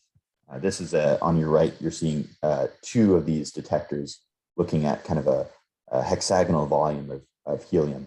This is actually cold right now. I'll also mention that we're expecting to improve the energy resolution of these devices, both by reducing their TC, the temperature at which they operate, and by improving the device design. Finally, on this front, I'll mention that we're fabricating and testing helium-specific devices to really test and optimize how these TES-based devices work in superfluid helium. Another front we've made a lot of progress on is film blocking. So to make this quantum evaporation technique work, you have to have a calorimeter above superfluid, which is free of any superfluid film. This is difficult because under normal circumstances, if you have superfluid, it'll basically creep up the walls of your experiment until it covers everything inside the volume in which it's contained, including the calorimeter. So we need to find a way to block it. There are a couple technologies we're pursuing. One of them is a knife edge, basically a very, very sharp edge that the film can't creep around. But the one we've had success with so far, which is very exciting, is cesium. Atomic cesium doesn't get wetted by superfluid, and we've shown this. We've deposited it at our cryogenic temperatures. We've measured that if we have a film-covered region, say here at the bottom of a cell, and a film-free region here at the calorimeter, that cesium is able to block film from flowing onto a calorimeter. This is really very exciting. It really opens the door towards doing these quantum evaporation-based measurements that enable some of our exciting science reach. Okay, finally, I'll mention that we've been doing some scattering studies. The idea here is both to understand the light response of superfluid helium and to prepare us to do calibrations. So when we have more full feature detectors that we can calibrate them. We started out with doing room temperature gaseous scattering and just regular helium gas, and then moved to doing these scattering studies in superfluid liquid helium. Ryan Smith had a talk, I believe, earlier this morning about this that you all got a chance to see. This is the experimental setup that was used for this superfluid scattering study. It has 6 PMTs. You can see kind of 3 of them here, looking at a cubic volume of helium. We used neutron scattering and measured the angle of scattering to reconstruct energy. And you're seeing a number of peaks here from that data. We were able to calibrate down to about 50 kV, and in the near future hope to move that into lower energies. We're also hoping to move towards a TES-based readout system that should allow us to both achieve higher quantum efficiencies and to measure triplets as well as singlet photons. All right, I think I'm running out of time, so I'll go ahead and conclude here. Harold, it's a very promising experiment that we're very excited about. we've demonstrated a lot of the key technologies and have good concrete plans to continue to build on these demonstrations and improve the technology in the near term. So our near future plans are to with these immersed calorimeters to measure photon and triplet yield in superfluid helium. We're also aiming to demonstrate this quantum evaporation technique for measuring quasi-particles created in superfluid helium interactions. And we're also looking to do R&D just to understand how do these calorimeters work while immersed in superfluid. I'll conclude by saying there's a lot of exciting stuff we can do with this, including doing NR and ER discrimination down to very, very low energies of about 16 eV. We can, with this, do world-leading nuclear recoiling, low mass dark matter searches, and search for dark matter with a new target nucleus. I'm going to buy some freshly weaned calves. With that, I guess I'll conclude and see if there's time for questions. Yes, thanks. Pretty cool technology. Any questions from people? Denver, you have one, or that was from the previous one? Okay, so I have just a quick one. For the cesium film, I assume you can expose to air, right? Do you have to re-evaporate every time? We've done this once and it was successful, so we're in the process of answering that question. We believe we will have to redeposit it, but it remains to be seen. Okay. All right. So thanks for the talk. Let's move to the next speaker. Is Eric Dow. All right, let me get my screen share going. We can hear you, and we can see a nice picture. Oh, okay, you can see the slides now. Great, thank you. Okay, so yeah, this is the first of a couple of talks today and tomorrow, touching on another new way to use liquid nobles for particle detection. This is the liquid noble bubble chamber, or scintillating bubble chamber. So the SBC collaboration has been developing this technique and is going to be doing physics with it. And if there's one thing to take away from this talk, it's that these detectors are becoming reality. So yeah, what my goal here is to let you know where we're at in building a physics scale device with this technology, what we know about how they work and what we still need to find out about how liquid noble bubble chambers work. So the quickest possible introduction to this, these are nuclear recoil detectors. Our objective is background-free detection of sub-keV nuclear recoils. Background-free here implying that we want electron recoil discrimination. So how does that work here? Well, suppose we get a nuclear recoil from an incoming neutrino or WIMP scattering in our superheated argon target here. That nuclear recoil creates a nucleation site for a bubble, and that bubble grows to macroscopic size, and we can see it. So one nuclear recoil gives us one bubble in the chamber. That's our signal. We do get simultaneous scintillation from the argon with the bubble, but if we're looking for sub-keV nuclear recoils, we likely don't see that scintillation light. Higher energy recoils, we do see it coincident with the bubble. But then when we go to backgrounds, so beta decays and Compton scatters, electron recoils make plenty of scintillation light, but they don't make a bubble. So that's our discrimination. Putting this in the context of other big liquid dark matter detectors, the other noble liquid detectors use pole shape discrimination or S2 over S1 discrimination. We have the same target, but we're replacing that with, is there a bubble discrimination? On the other side, there are collaborations like PICO that already use this discrimination style very successfully, but without the scintillation signal, they have to rely on acoustics to reject high energy events, and we do much better by being able to collect scintillation light.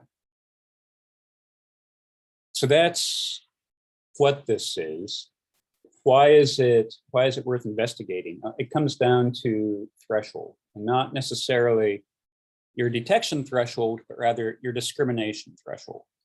All of these technologies can discriminate between electron and nuclear recoils. And for all of them, there is some energy at which that discrimination fails. And it usually fails rather abruptly. So for instance, with the Xenon TPC, below about 3 keV recoil, you just don't get the S1 anymore, so you have no more discrimination. Similarly, for bubble chambers, if you try to superheat beyond a few keV, then electron recoils start making bubbles. But something really interesting happens when you decide to make a bubble chamber with a noble liquid target. Turns out then you can superheat it much more aggressively, keep your electron recoil discrimination down at sub-keV thresholds. There's some really interesting physics reasons why it makes sense that this happens. I don't have time to talk about them, nor do I have time to talk about the measurements that lead us to this conclusion. I'll push that forward to Matt Bressler's talk tomorrow. And we actually don't know how far we can push this yet, but it's plausible to say that this could work all the way down as low as about 100 EV. So if that's true, what can you do with this? Well, one thing you can do is low mass dark matter searches, low mass here being GeV scale dark matter, so like asymmetric dark matter models. And in this parameter space, aside from SBC and Herald, every projection in here, Dominant, Super CDMS, Hydrox, NewsG, these are all projections that are limited by an electron recoil background. And to get around that and get all the way to the solar neutrino floor, you need something like this electron recoil discrimination at very low energy. The other place where this is useful is if you want to do coherent neutrino scattering at a nuclear reactor. So again, that's a high rate environment where you have a continuous beam, if you will, giving you very low energy recoils. So you need this electron recoil discrimination to knock your backgrounds down. And if we really reach 100 eV, then that gets us actually pretty deep into the reactive neutrino spectrum. We can see the same neutrinos that you see, say, in an inverse beta decay experiment. You can see them at a very high rate. And if you can do that, there's some interesting physics you can do. I'll just point you to a paper that we posted with some theory colleagues. But okay, so where are we with these chambers now? Well, 4 years ago at this conference, we showed the first working prototype of this. So this was a 30-gram Xenon prototype. And it really proved that the concept worked, which was great. But it had some issues. The main one is that you could only superheat it to about a half a keV threshold. Wasn't anything fundamental about that. That was just the limit of the pressure range of this device. It also only worked with Xenon. For going after low momentum interactions, we'd like to use, say, Argon instead. And this design really didn't scale. We couldn't make it any bigger than it was. The calibrations, we do have calibrations from this chamber that we'll hear about tomorrow, and it's some real effort from Matt Bressler and Daniel Durnford, who's also talking tomorrow, able to get that down to about keV resolution. For doing 100 EV physics, we need a better calibration. But shortly after this lighting, we got support from Fermilab through the lab-directed R&D program to build something much bigger. So this is now our 10 kilogram Argon bubble chamber. This is designed to run at 40 EV, thermodynamic threshold. Why 40 EV? Because that's where StatMech says, even without energy depositions, you're going to start boiling.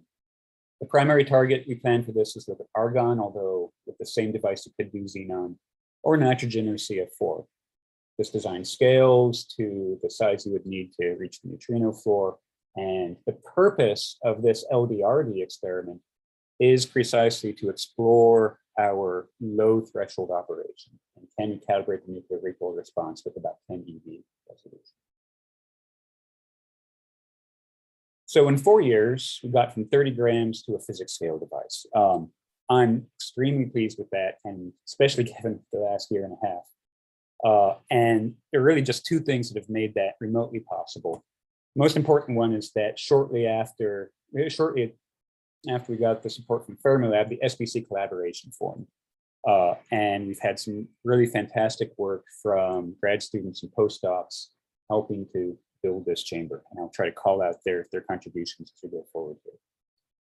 The other thing that made this possible is that we're able to borrow a lot of ideas from other collaborations in this field, basically collaborations that are represented here at this conference. So I'll try to call that out as we move forward too.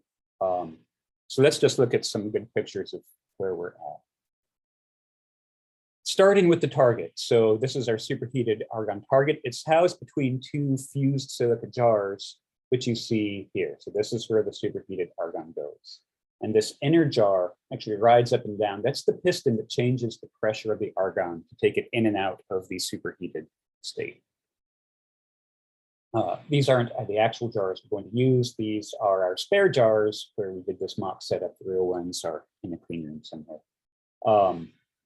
And I need to credit Pico with this basic design. This is how the current generation of Pico bubble chambers are being built. Their design improved on itself.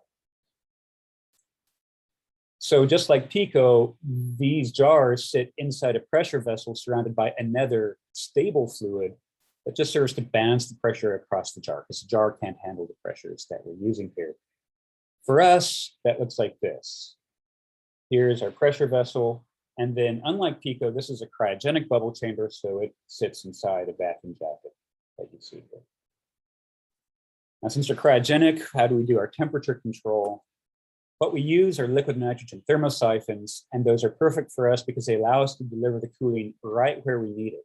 So this is the elevation of the chamber where we transition from superheated argon to stable argon throughout the pressure cycle. And this liquid nitrogen thermosiphon technology, which was developed largely by the Lux and LZ collaborations. So credit to them there. That's our temperature control. How do we do the pressure control? It's a little bit more mundane, just push on the pressure vessel. And we have a smallish hydraulic system that runs this piston up and down, taking the pressure between 1 and 25 bar. I call this a small hydraulic system because if you compare it to another bubble chamber that had exactly the same concept for pressure control, it would have been really something to hear this, this chamber compress and expand. It shows you how scalable this technology is. Okay, so those are kind of the big photogenic things. There's a lot more I could talk about. Since this is LIDINE, I'll mention our scintillation detection.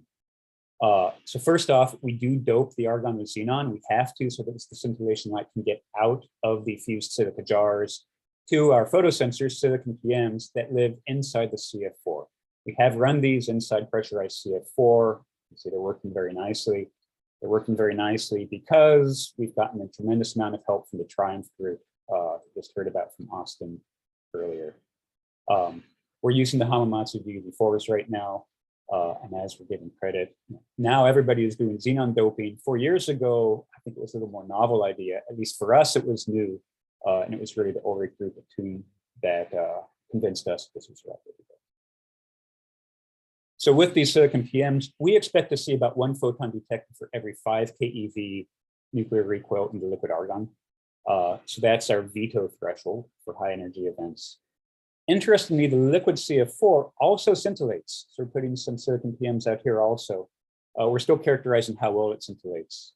It's not quite as noble as xenon, but maybe it'll show up at this conference in the future also. There's a lot more I could talk about, imaging, acoustics, so controls, but what I want to do is take some time to say, how are we going to calibrate this? So again, the purpose of this chamber Fermilab is to explore the low threshold performance. So we're going to take this detector, put it underground in the Minos tunnel. And the first thing is to superheat it until we start seeing bubbles made by electron recoils. That's pretty straightforward as long as we have good control of our pressure and temperature.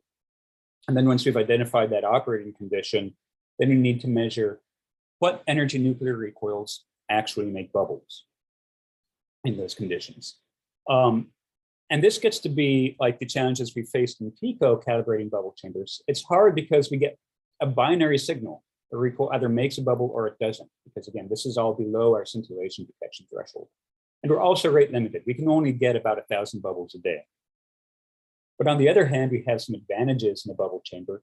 We're blind to gamma rays in the bubble nucleation channel, or conversely, we can see gamma rays in the scintillation channel without interfering with the bubble nucleation signal. And that lets us do scattering experiments like these, where you get low momentum particles bouncing off nuclei, either neutrons made through photonuclear reactions on beryllium, so you can get few keV neutrons here, giving you order keV nuclear recoils on your argon, Or to get to lower energies, we can bounce the gamma rays themselves off of the argon nuclei and get, from a thallium gamma, you get a few hundred EV from that. Now, we get 5 or 6 orders of magnitude more Compton scatters and photoabsorptions than we do nuclear recoil search. So this swamps the scintillation channel, but that doesn't make bubbles. All the bubbles we see are coming from these nuclear recoils. How to turn that observed bubble rate into an actual measured threshold, I'll refer to Daniel Durnford's talk tomorrow on how we do that. The other way we can calibrate is with neutron capture. So if a thermoneutron gets absorbed by an argon nucleus, then you get a gamma cascade following that, and the nucleus recoils against those gammas. And that recoil is right in our region of interest at a few hundred EV. This isn't our idea. ACE and NewsG have looked at this. NewsG in particular has looked at what happens with the argon recoil, but it's definitely something that we're going to use. So that's where we're at. In terms of timeline, I'm just going to say, expect to see these calibration results at LIDINE 2023. And the other things to watch going forward, we do have funding in Canada for a low background clone of this 10 kilogram chamber that will go at SNOLAB. In 2019, it received Gateway 1 approval at SNOLAB, so conceptual design and space has been allocated. And then our collaborators in Mexico are also looking at potential reactor sites for the first reactor neutrino measurement. So we find this very exciting. If you find it exciting also, please talk to me. We're always looking for new collaborators. And hopefully there's time for a question or two. Yeah, I think there's a time for a question. Leo? Can you say something about imaging? Can you see multi-scatter events of neutrons? Yes, absolutely. So I didn't have time to talk about imaging, but this is more or less what the bubbles would look like in the chamber. These are air bubbles. But yes, it's very easy to get millimeter resolution position reconstruction. We can see every bubble that happens. Yeah, thank you for asking. Okay, thanks for the talk. Really nice technology. Let's move to the next speaker. Is Daniel Savat. Yep, you hear me? Yeah, we can hear you. Let me share. Yeah, we can see your slides now. See that full screen? Yeah, full screen. Yeah. Okay, cool. Okay, thank you for having me. I'm going to talk about an application of scintillation light detection in noble liquids, in particular coherent elastic neutrino nucleus scattering. Giving this talk on behalf of the Coherent collaboration, international collaboration that performs our work at Oak Ridge National Lab. Before you have a panic attack, this photo is pre-pandemic. Hopefully we'll have an in-person collaboration meeting someday soon. So there's a lot of rich physics that you can get from SEVEN's measurements. I won't have time to talk about all of it. There is now an annual conference on the subject, and that'll be virtually next month. So just a shout out to them. I think there is an Indico page for that now. So coherent elastic neutrino nucleus scattering, or SEVENs, has very robust standard model prediction. You can see, of course, you get the coherent enhancement, as you know, because if you're at low momentum transfer, 1 over that momentum transfer is much larger than the size of the nucleus. And the cross-section basically goes like the number of neutrons squared. This is the standard model prediction here, at least for the vector part. So you have the underlying nucleon couplings, which get squared. And depending upon the neutrino energy, the actual structure of the nucleus can matter. For us, as I'm going to talk about at Oak Ridge, it's sort of a few percent effect, basically a finite size effect. And you can see, I'm sorry, forgive the small legend, but of course that coherent enhancement for neutrinos less than about 100 MeV or so gives you a very large cross-section that's shown in the red, for example, compared to the inelastic and neutrino electron cross-sections, for example, that are much smaller. So we do our work at this Malaysian neutron source at Oak Ridge. It's a 1 GeV LINAC that feeds a accumulator ring, and then the protons strike a liquid mercury target at 60 Hertz. And that's very nice because it basically lets us reject background by sort of 1,000 or 10,000 fold. We know exactly when to expect the neutrinos, and we can measure our steady state backgrounds in situ, and that's quite helpful. And so, of course, the duty cycle sets your background rejection factor, and also the higher the power, the more neutrinos you get. And so the SNS is a pretty good place to do this work. So the neutrinos that we get are from pi decay at rest. So of course, proton sitting mercury produces a bunch of neutrons, such as the main drive of the spallation neutron source, but you also make a lot of pions. The pi minus capture away, but the pi plus decay into muons, which themselves subsequently decay. And you get this nice pi decay at rest spectrum. Note the log scale here. Most of the energy spectrum of the neutrinos here is between 0 and 50 MeV. You get the monoenergetic nu, and then and that's prompt. And you can see the time spectrum here, and then you get delayed nu mu bar and nu e. And in fact, as long as we have detectors with good enough timing, we can separate the prompt and the delayed, and see this very robust experimental signature. So I should mention, beyond the SNS, there is the so-called second target station, the STS, which is now in development. It's sort of roughly 10 years out or so, but the goal will be to build a second spallation target in a new building. And it'll also, of course, be a great neutrino source, and both will be pulsed. And so we're kind of starting to think big and talking with collaborators and planning for what kind of neutrino experiments we could do at the second target station. And here's a very notional, large liquid argon scintillating calorimeter you can imagine. But today, so we do our measurements, as I said, at the SNS. Our neutrino detectors are in fact in the basement. We get a bit of overburden by doing that. And there's a bunch of, so this is a top-down view of the spallation target, and we're about 20 to 30 meters away in this hallway, and it's all backfill in here. And so we're actually shielded from all the junk that comes out of the spallation target, particularly all the fast neutrons. We don't like those. Those are background. And so our sort of first light detector was a cesium iodide scintillator.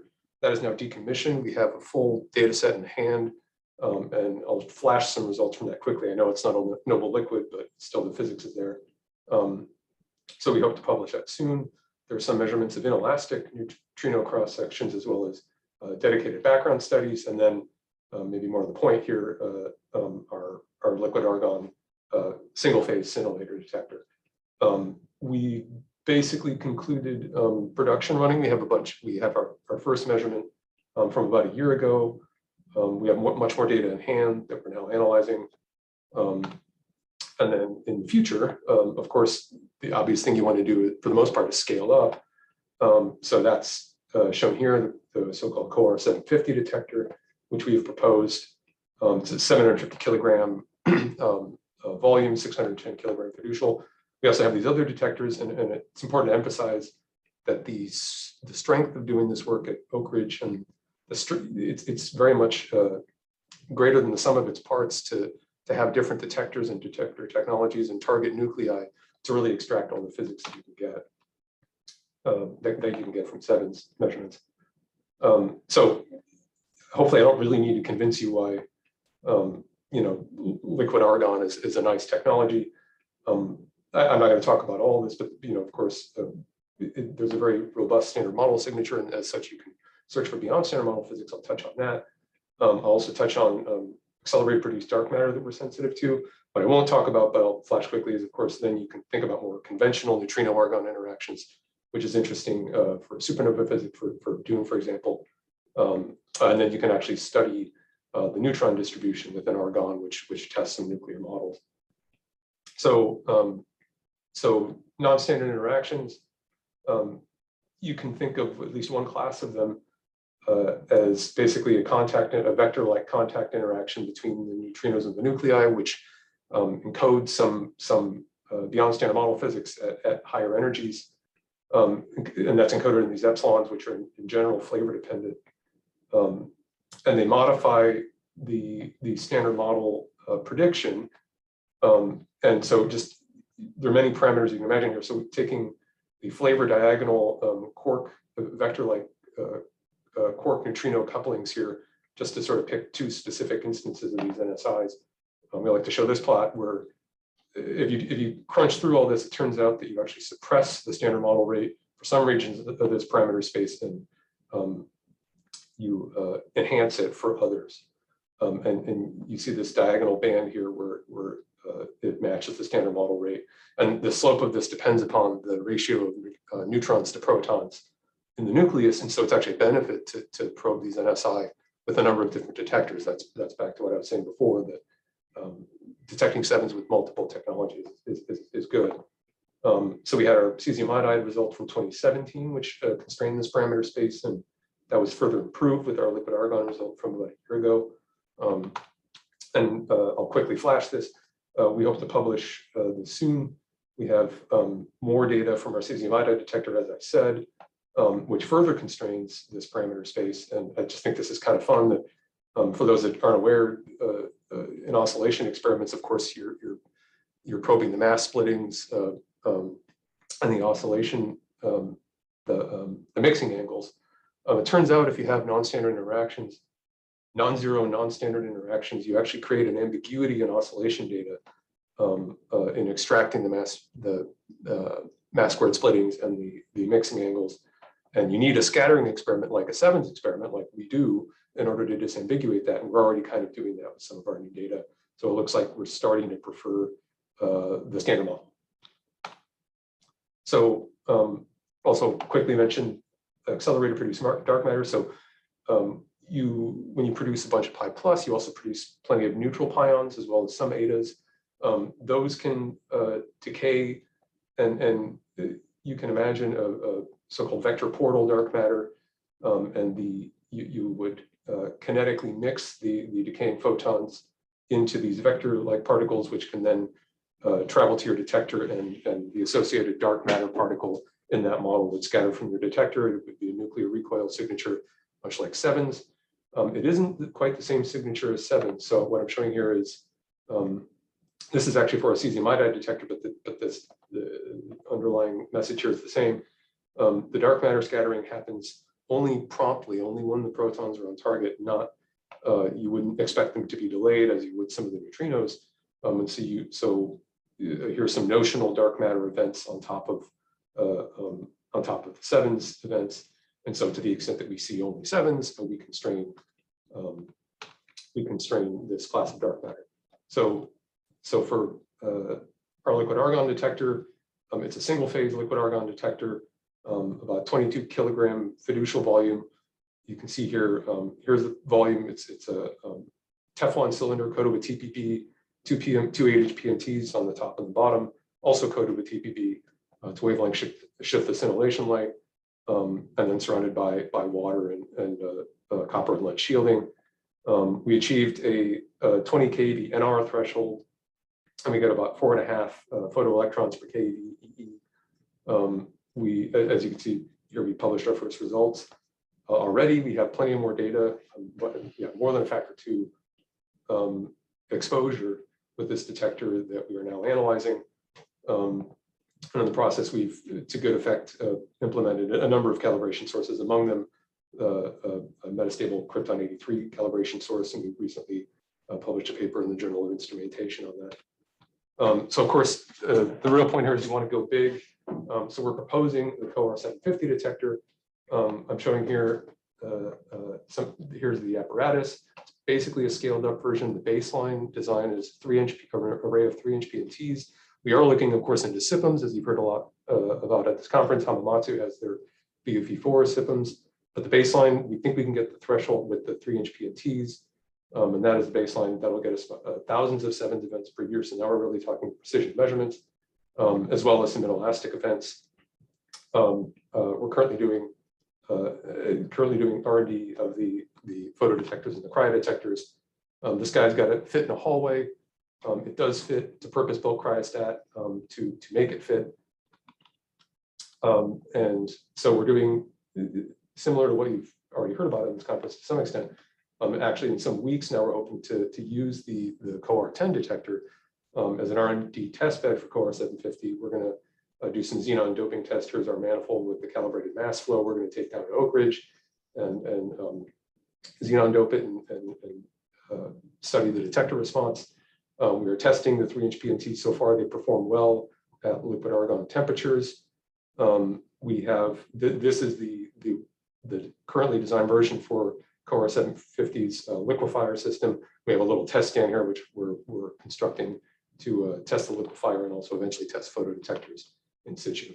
Look, I think I'm a little short on time, but I think I have time here. So these are projected sensitivities for that vector portal dark matter model I mentioned. The green in particular are for the ton scale liquid argon detector. So that's cutting, that's cutting into this parameter space beyond what we've already done. And it's really starting to put these black lines here are the thermal relic density for the dark that's needed to explain the dark matter in the universe, depending upon the internal degrees of freedom of whatever the dark matter particle is, whether it's scalar, Majorana, what have you. But really starting to probe that relic density, which is really a landmark. And then you can, as I said before, you can start thinking bigger, and as we go to the second target station, how much better can we really do in ruling out this classic dark matter or detecting it? And likewise, as I said, you can do, this is from our 2018 white paper, you can really do combined fits with all of our detector technologies. I don't have time to talk about it, but we have germanium detector and also sodium iodide detectors. And the combined analysis of those greatly constrains non-standard interactions beyond what we've been able to do before. So to sum it up, SEVENS is of course a rich source of standard model tests beyond standard model physics and nuclear physics. And single phase liquid argon is critical. It's one of the lighter mass nuclei that we use in our program, and it's important to sort of complement the heavier mass nuclei such as cesium and iodine. We're always working on dedicated background studies, improved quenching factor measurements, and this ultimately will lead to high precision measurements of SEVENS. And then, of course, we're exploring more conventional inelastic cross sections and pinning down our neutrino flux uncertainty, and thinking big to the SNS. So I think that's all I had. Yeah. Thanks for the talk. Any quick questions from the audience?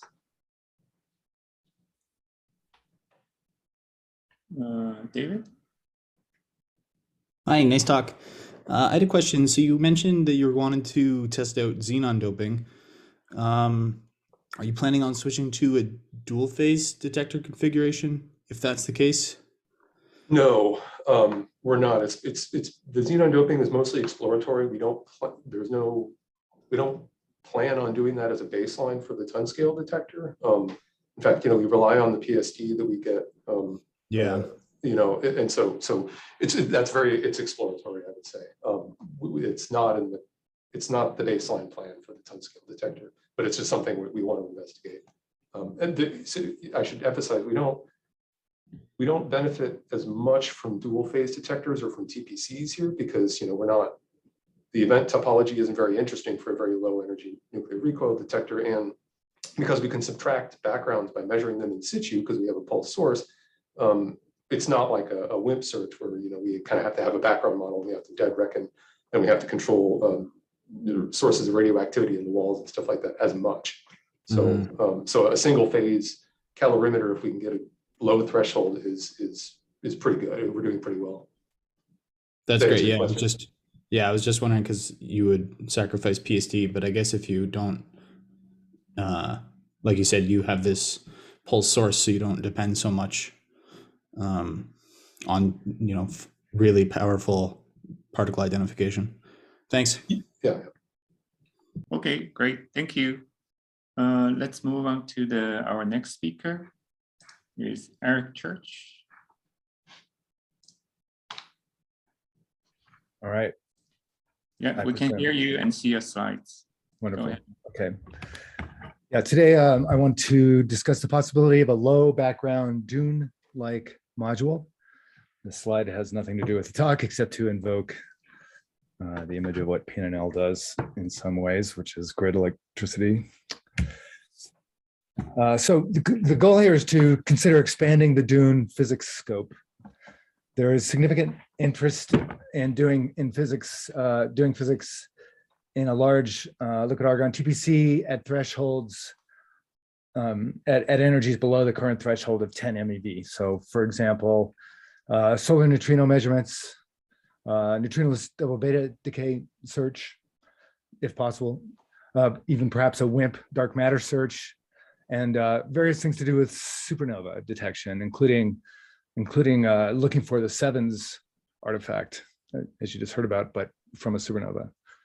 So one might hope for a module 3-4 for Dune to adopt some of these requirements and look something like what we're going to discuss. And of course, the main goal is to do no harm to the main Dune beam physics program and nucleon decay program. So some of the properties include the following. We want this to look like the current vertical drift instantiation of module 2 of Dune. And the reason there is you have a lot of bulk argon in the middle without many internal components for the sake of radio purity. Fiducialization and self-shielding is offered by this model. Enhanced radio purity will be required up to and including low radioactivity underground argon. And the detector materials will have radio purity requirements that are more strict than they are in the current Dune, not so strict as at the dark matter levels. Of course, radon control has to be improved.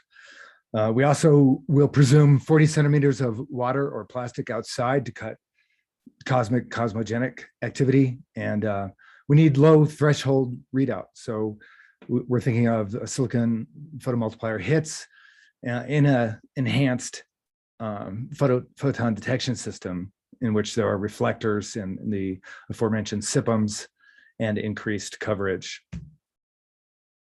So this came about sort of more than a year ago when a couple colleagues of mine and I just wondered if you can fiducialize heavily, basically, and impose some requirements and be competitive in this big volume of liquid argon that we're going to have to do WIMP dark matter search. And so, in fact, if you require low backgrounds, and this mainly means knocking the external detector material neutrons down, and you can get to low thresholds in a way that we don't really specify in this paper, but will be discussed here, and can detect sort of 100 photons at least in order to be able to use Argon's PSD that we've heard about today in order to remove all gamma beta backgrounds. And in fact, you can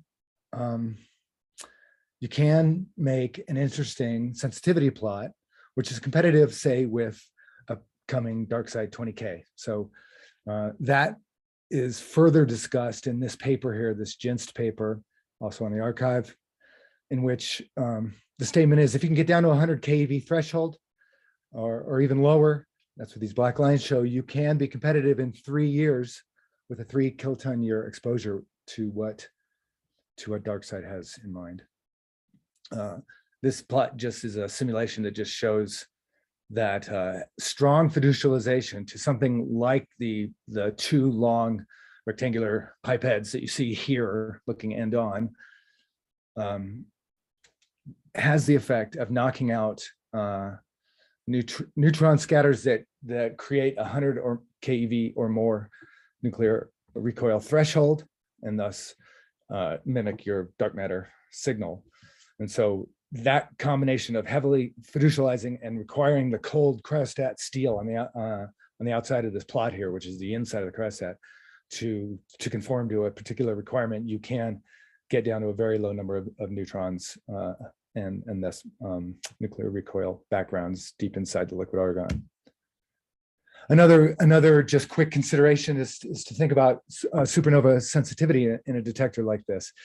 Right now, you see in the red dashed lines that the Dune neutron capture rate is what dominates the trigger, but also all events subsequent to it, a trigger, and make it hard to have sensitivity even in 40 kilotons, which is the full complex, right? The full Dune far detector complex, to have sensitivity beyond the galaxy edge. Whereas if you can knock that capture rate way down, to the single digits, even in a 10 kiloton detector, which is, one big fiducial module, or so presumably even down to the 1, 2, 3 kiloton level, you can be sensitive to supernova in the large Magellanic Cloud. So given those interesting, provocative statements, we are sort of proposing that a Dune module looks something like the following. Basically a Dune vertical drift model with the central cathode you see in green, and an interior acrylic box on which you hang a dense coverage of septums. And so here's the water shielding that I suggested. Low background underground argon, at least within the acrylic box.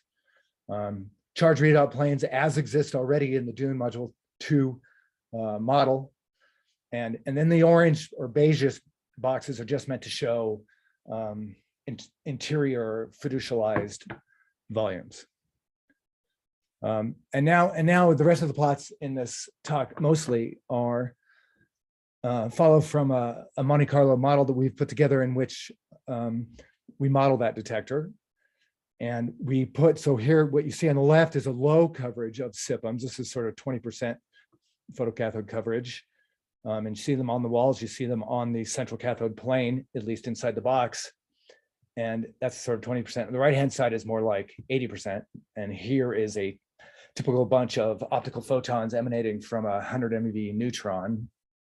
And we're imagining something like the 5 centimeter by 5 centimeter dark side septum modules. But that's just an initial straw man. First optical photon detector studies, just basically counting septum hits from events that occur within those fiducial volumes. What we want to see is that we can get to these 100 photons detected necessary after quantum efficiency corrections, which we take to be 25%, which in fact includes a factor for TPB conversion. If you can, so in other words, we need to hit 400 on these plots. So you can hit 400 on these plots. You can detect 400 photons, or actually 100 effectively photons, if you have a pretty modest septum coverage on that acrylic box. And even if you push that acrylic box boundaries almost all the way out to the Cryostat walls, allowing you an even larger fiducial volume if you're not worried about other things. So you can do that with a mere, a pretty modest 10% septum coverage. Now we get to the physics studies. One wonders at 10 kiloparsecs, which is not far away in the scheme of things, what the spectra looks like in a detector like this. And you see the, this is the Livermore model, and that's what the Liv ESCC means. You see the elastic scattering and the charge current scattering prominently above background. The red or the brownish arrow is meant to show what it looks like in the original Dune, any of the current Dune modules, which is that the threshold for triggering is at least 10 MeV, and then the orange shows the capture rate of shows what you're limited to because of the high capture rate of neutrons right now. So if you push these neutrons way down, as you see here done in the peach plot, and you push the Argon 42 way down because of the fact that we're using underground Argon with a very highly suppressed rate of abundance of 42, then you see these beautiful curves quite prominently above background. I will say all these slides come with the caveat that radon and its effects are neglected in this study. We presume we will control this via material selection, detector cleaning, recirculation, and reconstruction techniques, including the BIPO coincidence. Another thing to do with supernovas is the possibility of seeing sevens in supernova neutrinos. So this is a Duke study that was done this summer, where you just want to know how many septums you hit over the course of time. And on the left-hand side, what you see are the coherent events in the middle panel are the much more energetic and much more abundant charge current events. And then on the right-hand side are the Argon 39s. And you can show that this coherent glow, which say over 10 seconds of the explosion, decays from some initial start that is just above the CC in the Argon 39, at least statistically, and then fades to go away after 10 seconds or so. Solar neutrinos, what can be done there? There's a lot of physics still remaining to be done in the solar neutrino world. And so as an example, we looked at, could you see CNO solar spectrum? And in fact, it looks like with the same underground argon, which is very important for the sake of the 42 here, if you can suppress the 42, then your irreducible backgrounds are other parts of the solar spectrum, and the neutrons are down for the reasons we said before. And you notice that even with this, the Argon 39, even with the underground argon, the Argon 39 is impossible to beat below 600 keV. But it is interesting to see that the CNO solar should stick up in this, and there's room to do with it. More recently, we've been asking about neutrinoless double beta decay of the 136 Xenon. And here, this we think even can be done with and be sensitive to lifetimes of like 1E28 and even longer, 5E28, say. And you see that pseudo data sticks above the backgrounds that remain if you can have a resolution that keeps the 2 neutrino background out of the 0 neutrino background. And so that's what these sigma over Q remarks are to the right-hand side at 1.5 and 3%. These look like the signal is observable. I should say this idea has been suggested by others at Fermilab and Rutgers, for example, as well. So in order to make these plots, it has to be said that we are not just using the septum hit counts here. We are using the charge information on the wires and presuming that at these energies, at Q beta of 2.45, we can get the energy resolution we need. That's to be shown. So the simulation code is here. I'll skip over that as time is running short, but this is the code from the GitHub and easy to set up. If you're interested, it has a Marley dependence, if that means anything to you. And this is just to repeat the radon caveat here. Work has to be done about radon emanating from various detector components. A lot has to be understood about radon, and that work is going on at PNNL, among other places, for a low background module like this. As to the underground argon, so low radioactivity underground argon has been procured and demonstrated in DarkSide 50 to have this reduction of factor of 1400. We presume about 1500 here. We presume the 42 is down by 5,000, and in fact, I use 50,000 in the neutrinoless double beta decay plots you saw. That is important that we can get there. We're in the process of showing that geological underground argon is expected to be at least that low. We think it's true. So demonstration of large scale sources, it is to be admitted, has not been shown. The dark side source would be too small for this use. PNNL is in discussion with several commercial gas producers, and the cost, could be palatable. 3 times the cost of atmospheric argon, and it can be produced at a rate that we could is practical. QA/QC in a low background module like this has to be taken seriously. I just want to say there's a new radiopurity.org out there that catalogs all detectors who are interested components and their radioactivity, and PNNL and Snow Lab have resuscitated this database. If you want to contribute, hit that email. I'm going to back up one slide because I forgot to say something. Also, we have the tools for managing the assays and the cleanliness for modules 1 and 2 already to be used, and then presumably for a subsequent more challenging module. The Background Explorer is the background model that will explain where the radioactivity is in the detector. There's a white paper going on. It's due in 6 months. We're still welcoming contributors if you're interested in something like this. We think it's exciting. And finally, my conclusion slide. This is an opportunity to enhance the Dune physics program with a low background detector module.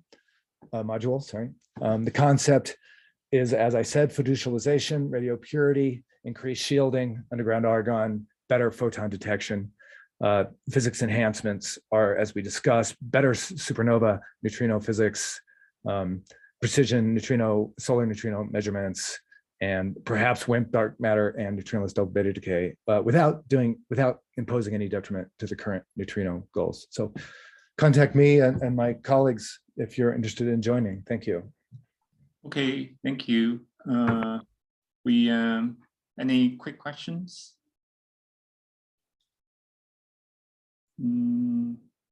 Okay, we'll follow up the discussion in chat or contact Eric directly. Thanks for the talk. Okay, thank you. Let's move to our last speaker, Jacob Sotomayor. Yeah, we see the slides. Sorry, I had to find the unmute button. Yeah, great. Okay. Hear you. You can go ahead. Okay, great. Thank you. So I'm Jacob Zettelmoyer from Fermilab, and I like to first thank the organizers for the opportunity to give this talk. And I wanted to explain a little bit about some sensitivity studies that we've done for searching for new physics at a proposed stop pion neutrino source at the Fermilab accelerator complex. So start off just so the PIP2 project, which is an upgrade to the current Fermilab accelerator complex driven by DUNE, which is a major component of the US particle physics program in the next decade. So it will be among the highest power GeV proton beams in the world, capable of 1.6 megawatts at 800 MeV proton energy continuous. But only a small percentage of the protons is actually needed to support the DUNE physics program. So the question is, can we leverage the existing accelerator upgrade plans to search for other exciting physics at Fermilab? And there's a recent paper on the archive describing some possibilities for upgrades to the Fermilab accelerator complex. And one of those specifically would enable an order GeV stop pion neutrino source program, leveraging the available beam. Something similar to what Dan mentioned a couple talks ago that exists at the SNS for coherent. So this would require the addition of an accumulator ring to PIP2, so kind of a further upgrade to what's already planned in the accelerator complex. And then in this talk, we've discussed a little bit with the accelerator groups here at Fermilab and kind of came up with something that could be reasonable for what sort of beam power and pulse rate such an accumulator ring could deliver. And this also comes with the opportunity to build a facility designed to do this type of physics to maximize the high energy physics impact. So to kind of go back into this a little bit, kind of how a stop pion or decay at rest neutrino source works. So you get protons colliding with the target nucleus, creating charged pions, which will do, you end up getting three flavors of neutrinos. The nu mu and the nu e and the nu e bar are separated, prompt and delayed. The three flavors. If the energy is high enough, you could also produce charged kaons, which can then also decay at rest. But I'm focused more here on the stop pion source. And as I mentioned, such a source is possible at Fermilab only if PIP2 is coupled to an accumulator ring. So what is the physics available with such a source? And there's some mention of this a couple talks ago. But as mentioned, so light dark matter or other dark sector searches, coherent elastic neutrino nucleus scattering or sevens. It's a little bit of a new way to search for also search for sterile neutrinos. Both appearance and disappearance are possible. Non-standard interactions, NSI, cross-section measurements. If you can imagine a kind of an MEV scale accessibility as well, neutrino electron scattering, cross sections at MEV scale and Argon for say like DUNE low energy program, and also some additional topics. So sevens, Dan went into this very nicely a couple talks ago. But as he said, it was first detected only recently by Coherent at Oak Ridge. The interaction, the neutrino interacts coherently with the entire nucleus. The signature is a very low energy nuclear recoil. These are keV scale for stop pion neutrinos. keV scale recoils. It's the largest low energy neutrino cross section on heavy nuclei. And you end up with a distinct n-squared dependence of the cross section. And you can kind of see that in the plot on the top right, the comparison of the sevens cross section with other other known cross sections such as IBD and others. So why is liquid argon so good for this? Hopefully, you got a nice overview of that before, but I'll just kind of reiterate things here. It has a very large scintillation yield. The quenching factor is pretty well measured. It has strong pulse shape discrimination capabilities for both electron and nuclear recoil separation.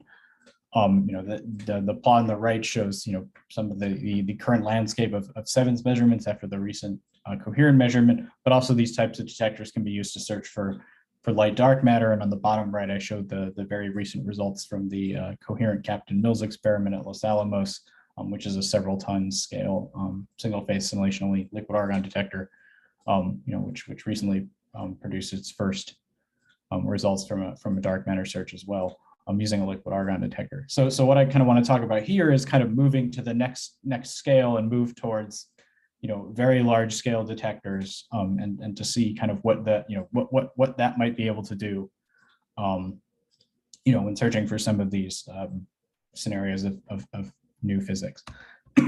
So talk about a little bit about the initial proposed detector that one could consider putting at a PIP2 based source. So this is a Xenon 4 based simulation was created of basically this very large detector, kind of assuming a single phase scintillation only liquid argon detector with about an 100-ton fiducial volume, so kind of going to the next scale. So currently surround the sides and the end caps of the detector volume with TVB coated 8-inch PMTs, with a TVB coated reflector on the sides and the end caps to fill in the photo coverage gaps. But the idea would be to kind of pack in as many photomultipliers as possible, in order to achieve as low of a threshold as possible. So with this setup that I've shown on shown on the right here, preliminary simulations do suggest that a low threshold of about 20 keV/R is achievable. Although that might require very high purity argons. There's still some challenges there to achieve that with an actual detector. But that would give you access to many sevens events per year and allow you to do very, very precision level physics with the event rates expected. So existing experiments such as Coherent, again, see Dan Salvat's talk a couple talks ago, and CCM, both those results and lessons learned along the way are very key for testing many of the experimental techniques to successfully reach the goals of this scale of detector. So it would be great to see over the years how these experiments grow and what techniques are used to in their success. And there's a Fermilab LDRD that's been funded to study to basically perform this work and study what dark sector search is at a proposed facility with PIP2. So a little bit about the light dark matter search. Again, it's built on the same proton and proton target collisions, except this time you would produce dark sector mediators, and the end result is also a low energy nuclear recoil. So this is a very it's a sevens like signature. It extends a little bit farther out in recoil energy, but understanding of what ended up being a sevens background is important. And also studies have shown that the produced dark matter particles are kind of more tilted in the forward direction. So they're where you place your detector can possibly help you in these searches as well. So what could a PIP2 search actually perform in terms of some preliminary sensitivity studies? So these types of sources place strong limits on light dark matter. Again, the interaction in a single phase liquid scintillation only detectors would pretty much be identical to sevens, although it will extend a little bit farther in recoil energy. The dark matter signal would end up being in excess over seven, so understanding of the backgrounds is important. So the plot shown here is a first look at a sensitivity for an 100-ton scale detector running over 5 years. Excuse me. On axis 18 meters downstream from the target, assuming that beam power that I mentioned before. This actually assumes a 50 keVNR threshold, but assuming one could go lower, it could improve the reach as well. And you can see it probes a large region below the relic density or thermal target for several models. So this scale detector, it would be great for these types of searches. Another physics possibility I want to highlight is the sterile neutrino search based on sevens. So this provides an excellent opportunity to also perform a sterile neutrino search. You produce 3 flavors of neutrinos with the prompt mu separated in time from the other 2 flavors. Using sevens, there's several disappearance searches available. The mu are actually pretty much monoenergetic at about 30 MeV, so you can look for disappearance there, but also some disappearance of the 3 flavors that would go to a new S. So similarly to the dark matter search, we performed a preliminary sensitivity study for 2 identical 100-ton detectors at both 15 and 30 meters from the target. This assumes that the facility is optimized to reduce beam correlated background. So here I'm thinking largely about neutrons produced by the proton target collisions to negligible levels. Of course, that's a lot easier to say, but there is hope. The SNS was able to do this fairly well. So there's hope that one can actually achieve reduction of these backgrounds. So then assuming 1-to-1 signal to background for remaining beam uncorrelated backgrounds, here I'm thinking largely Argon 39, which can be reduced through pulse shape discrimination, or if the capability is there, the addition of underground argon was mentioned in the previous talk. Excuse me, the same beam power. This one does assume a 20 keVNR threshold, and you can see the reach there versus the current global fit, and also with the IceCube results. And the differences between the 2 curves here are if you only have access to the prompt mu, or if you can combine the information from all 3 neutrino flavors, and this is specifically looking at mu disappearance. So in summary, the completion of the PIP2 project will support an initial 1.2 megawatt beam to LBNF and Dune. Further upgrades, such as the addition of an accumulator ring, could produce a stop pion neutrino source comparable to the most powerful in the world, such as the SNS.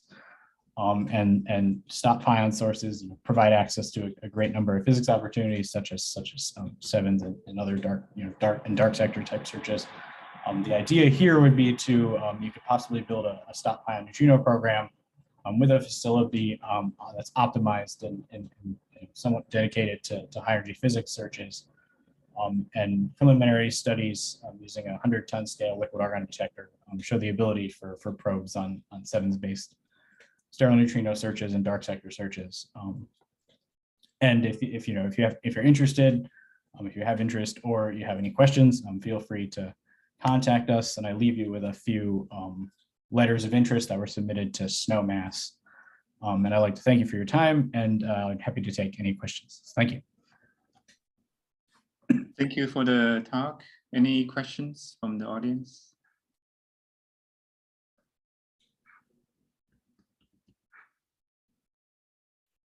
So just a quick question. You said it will be comparable to SNS, right? Is there special, when you say optimized, is there more advantage compared to what SNS can deliver?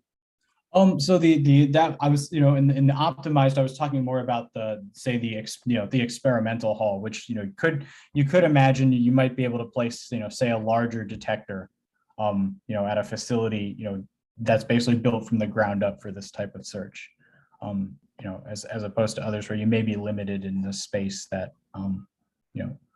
can be afforded.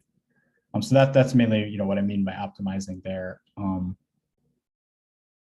Okay, thanks.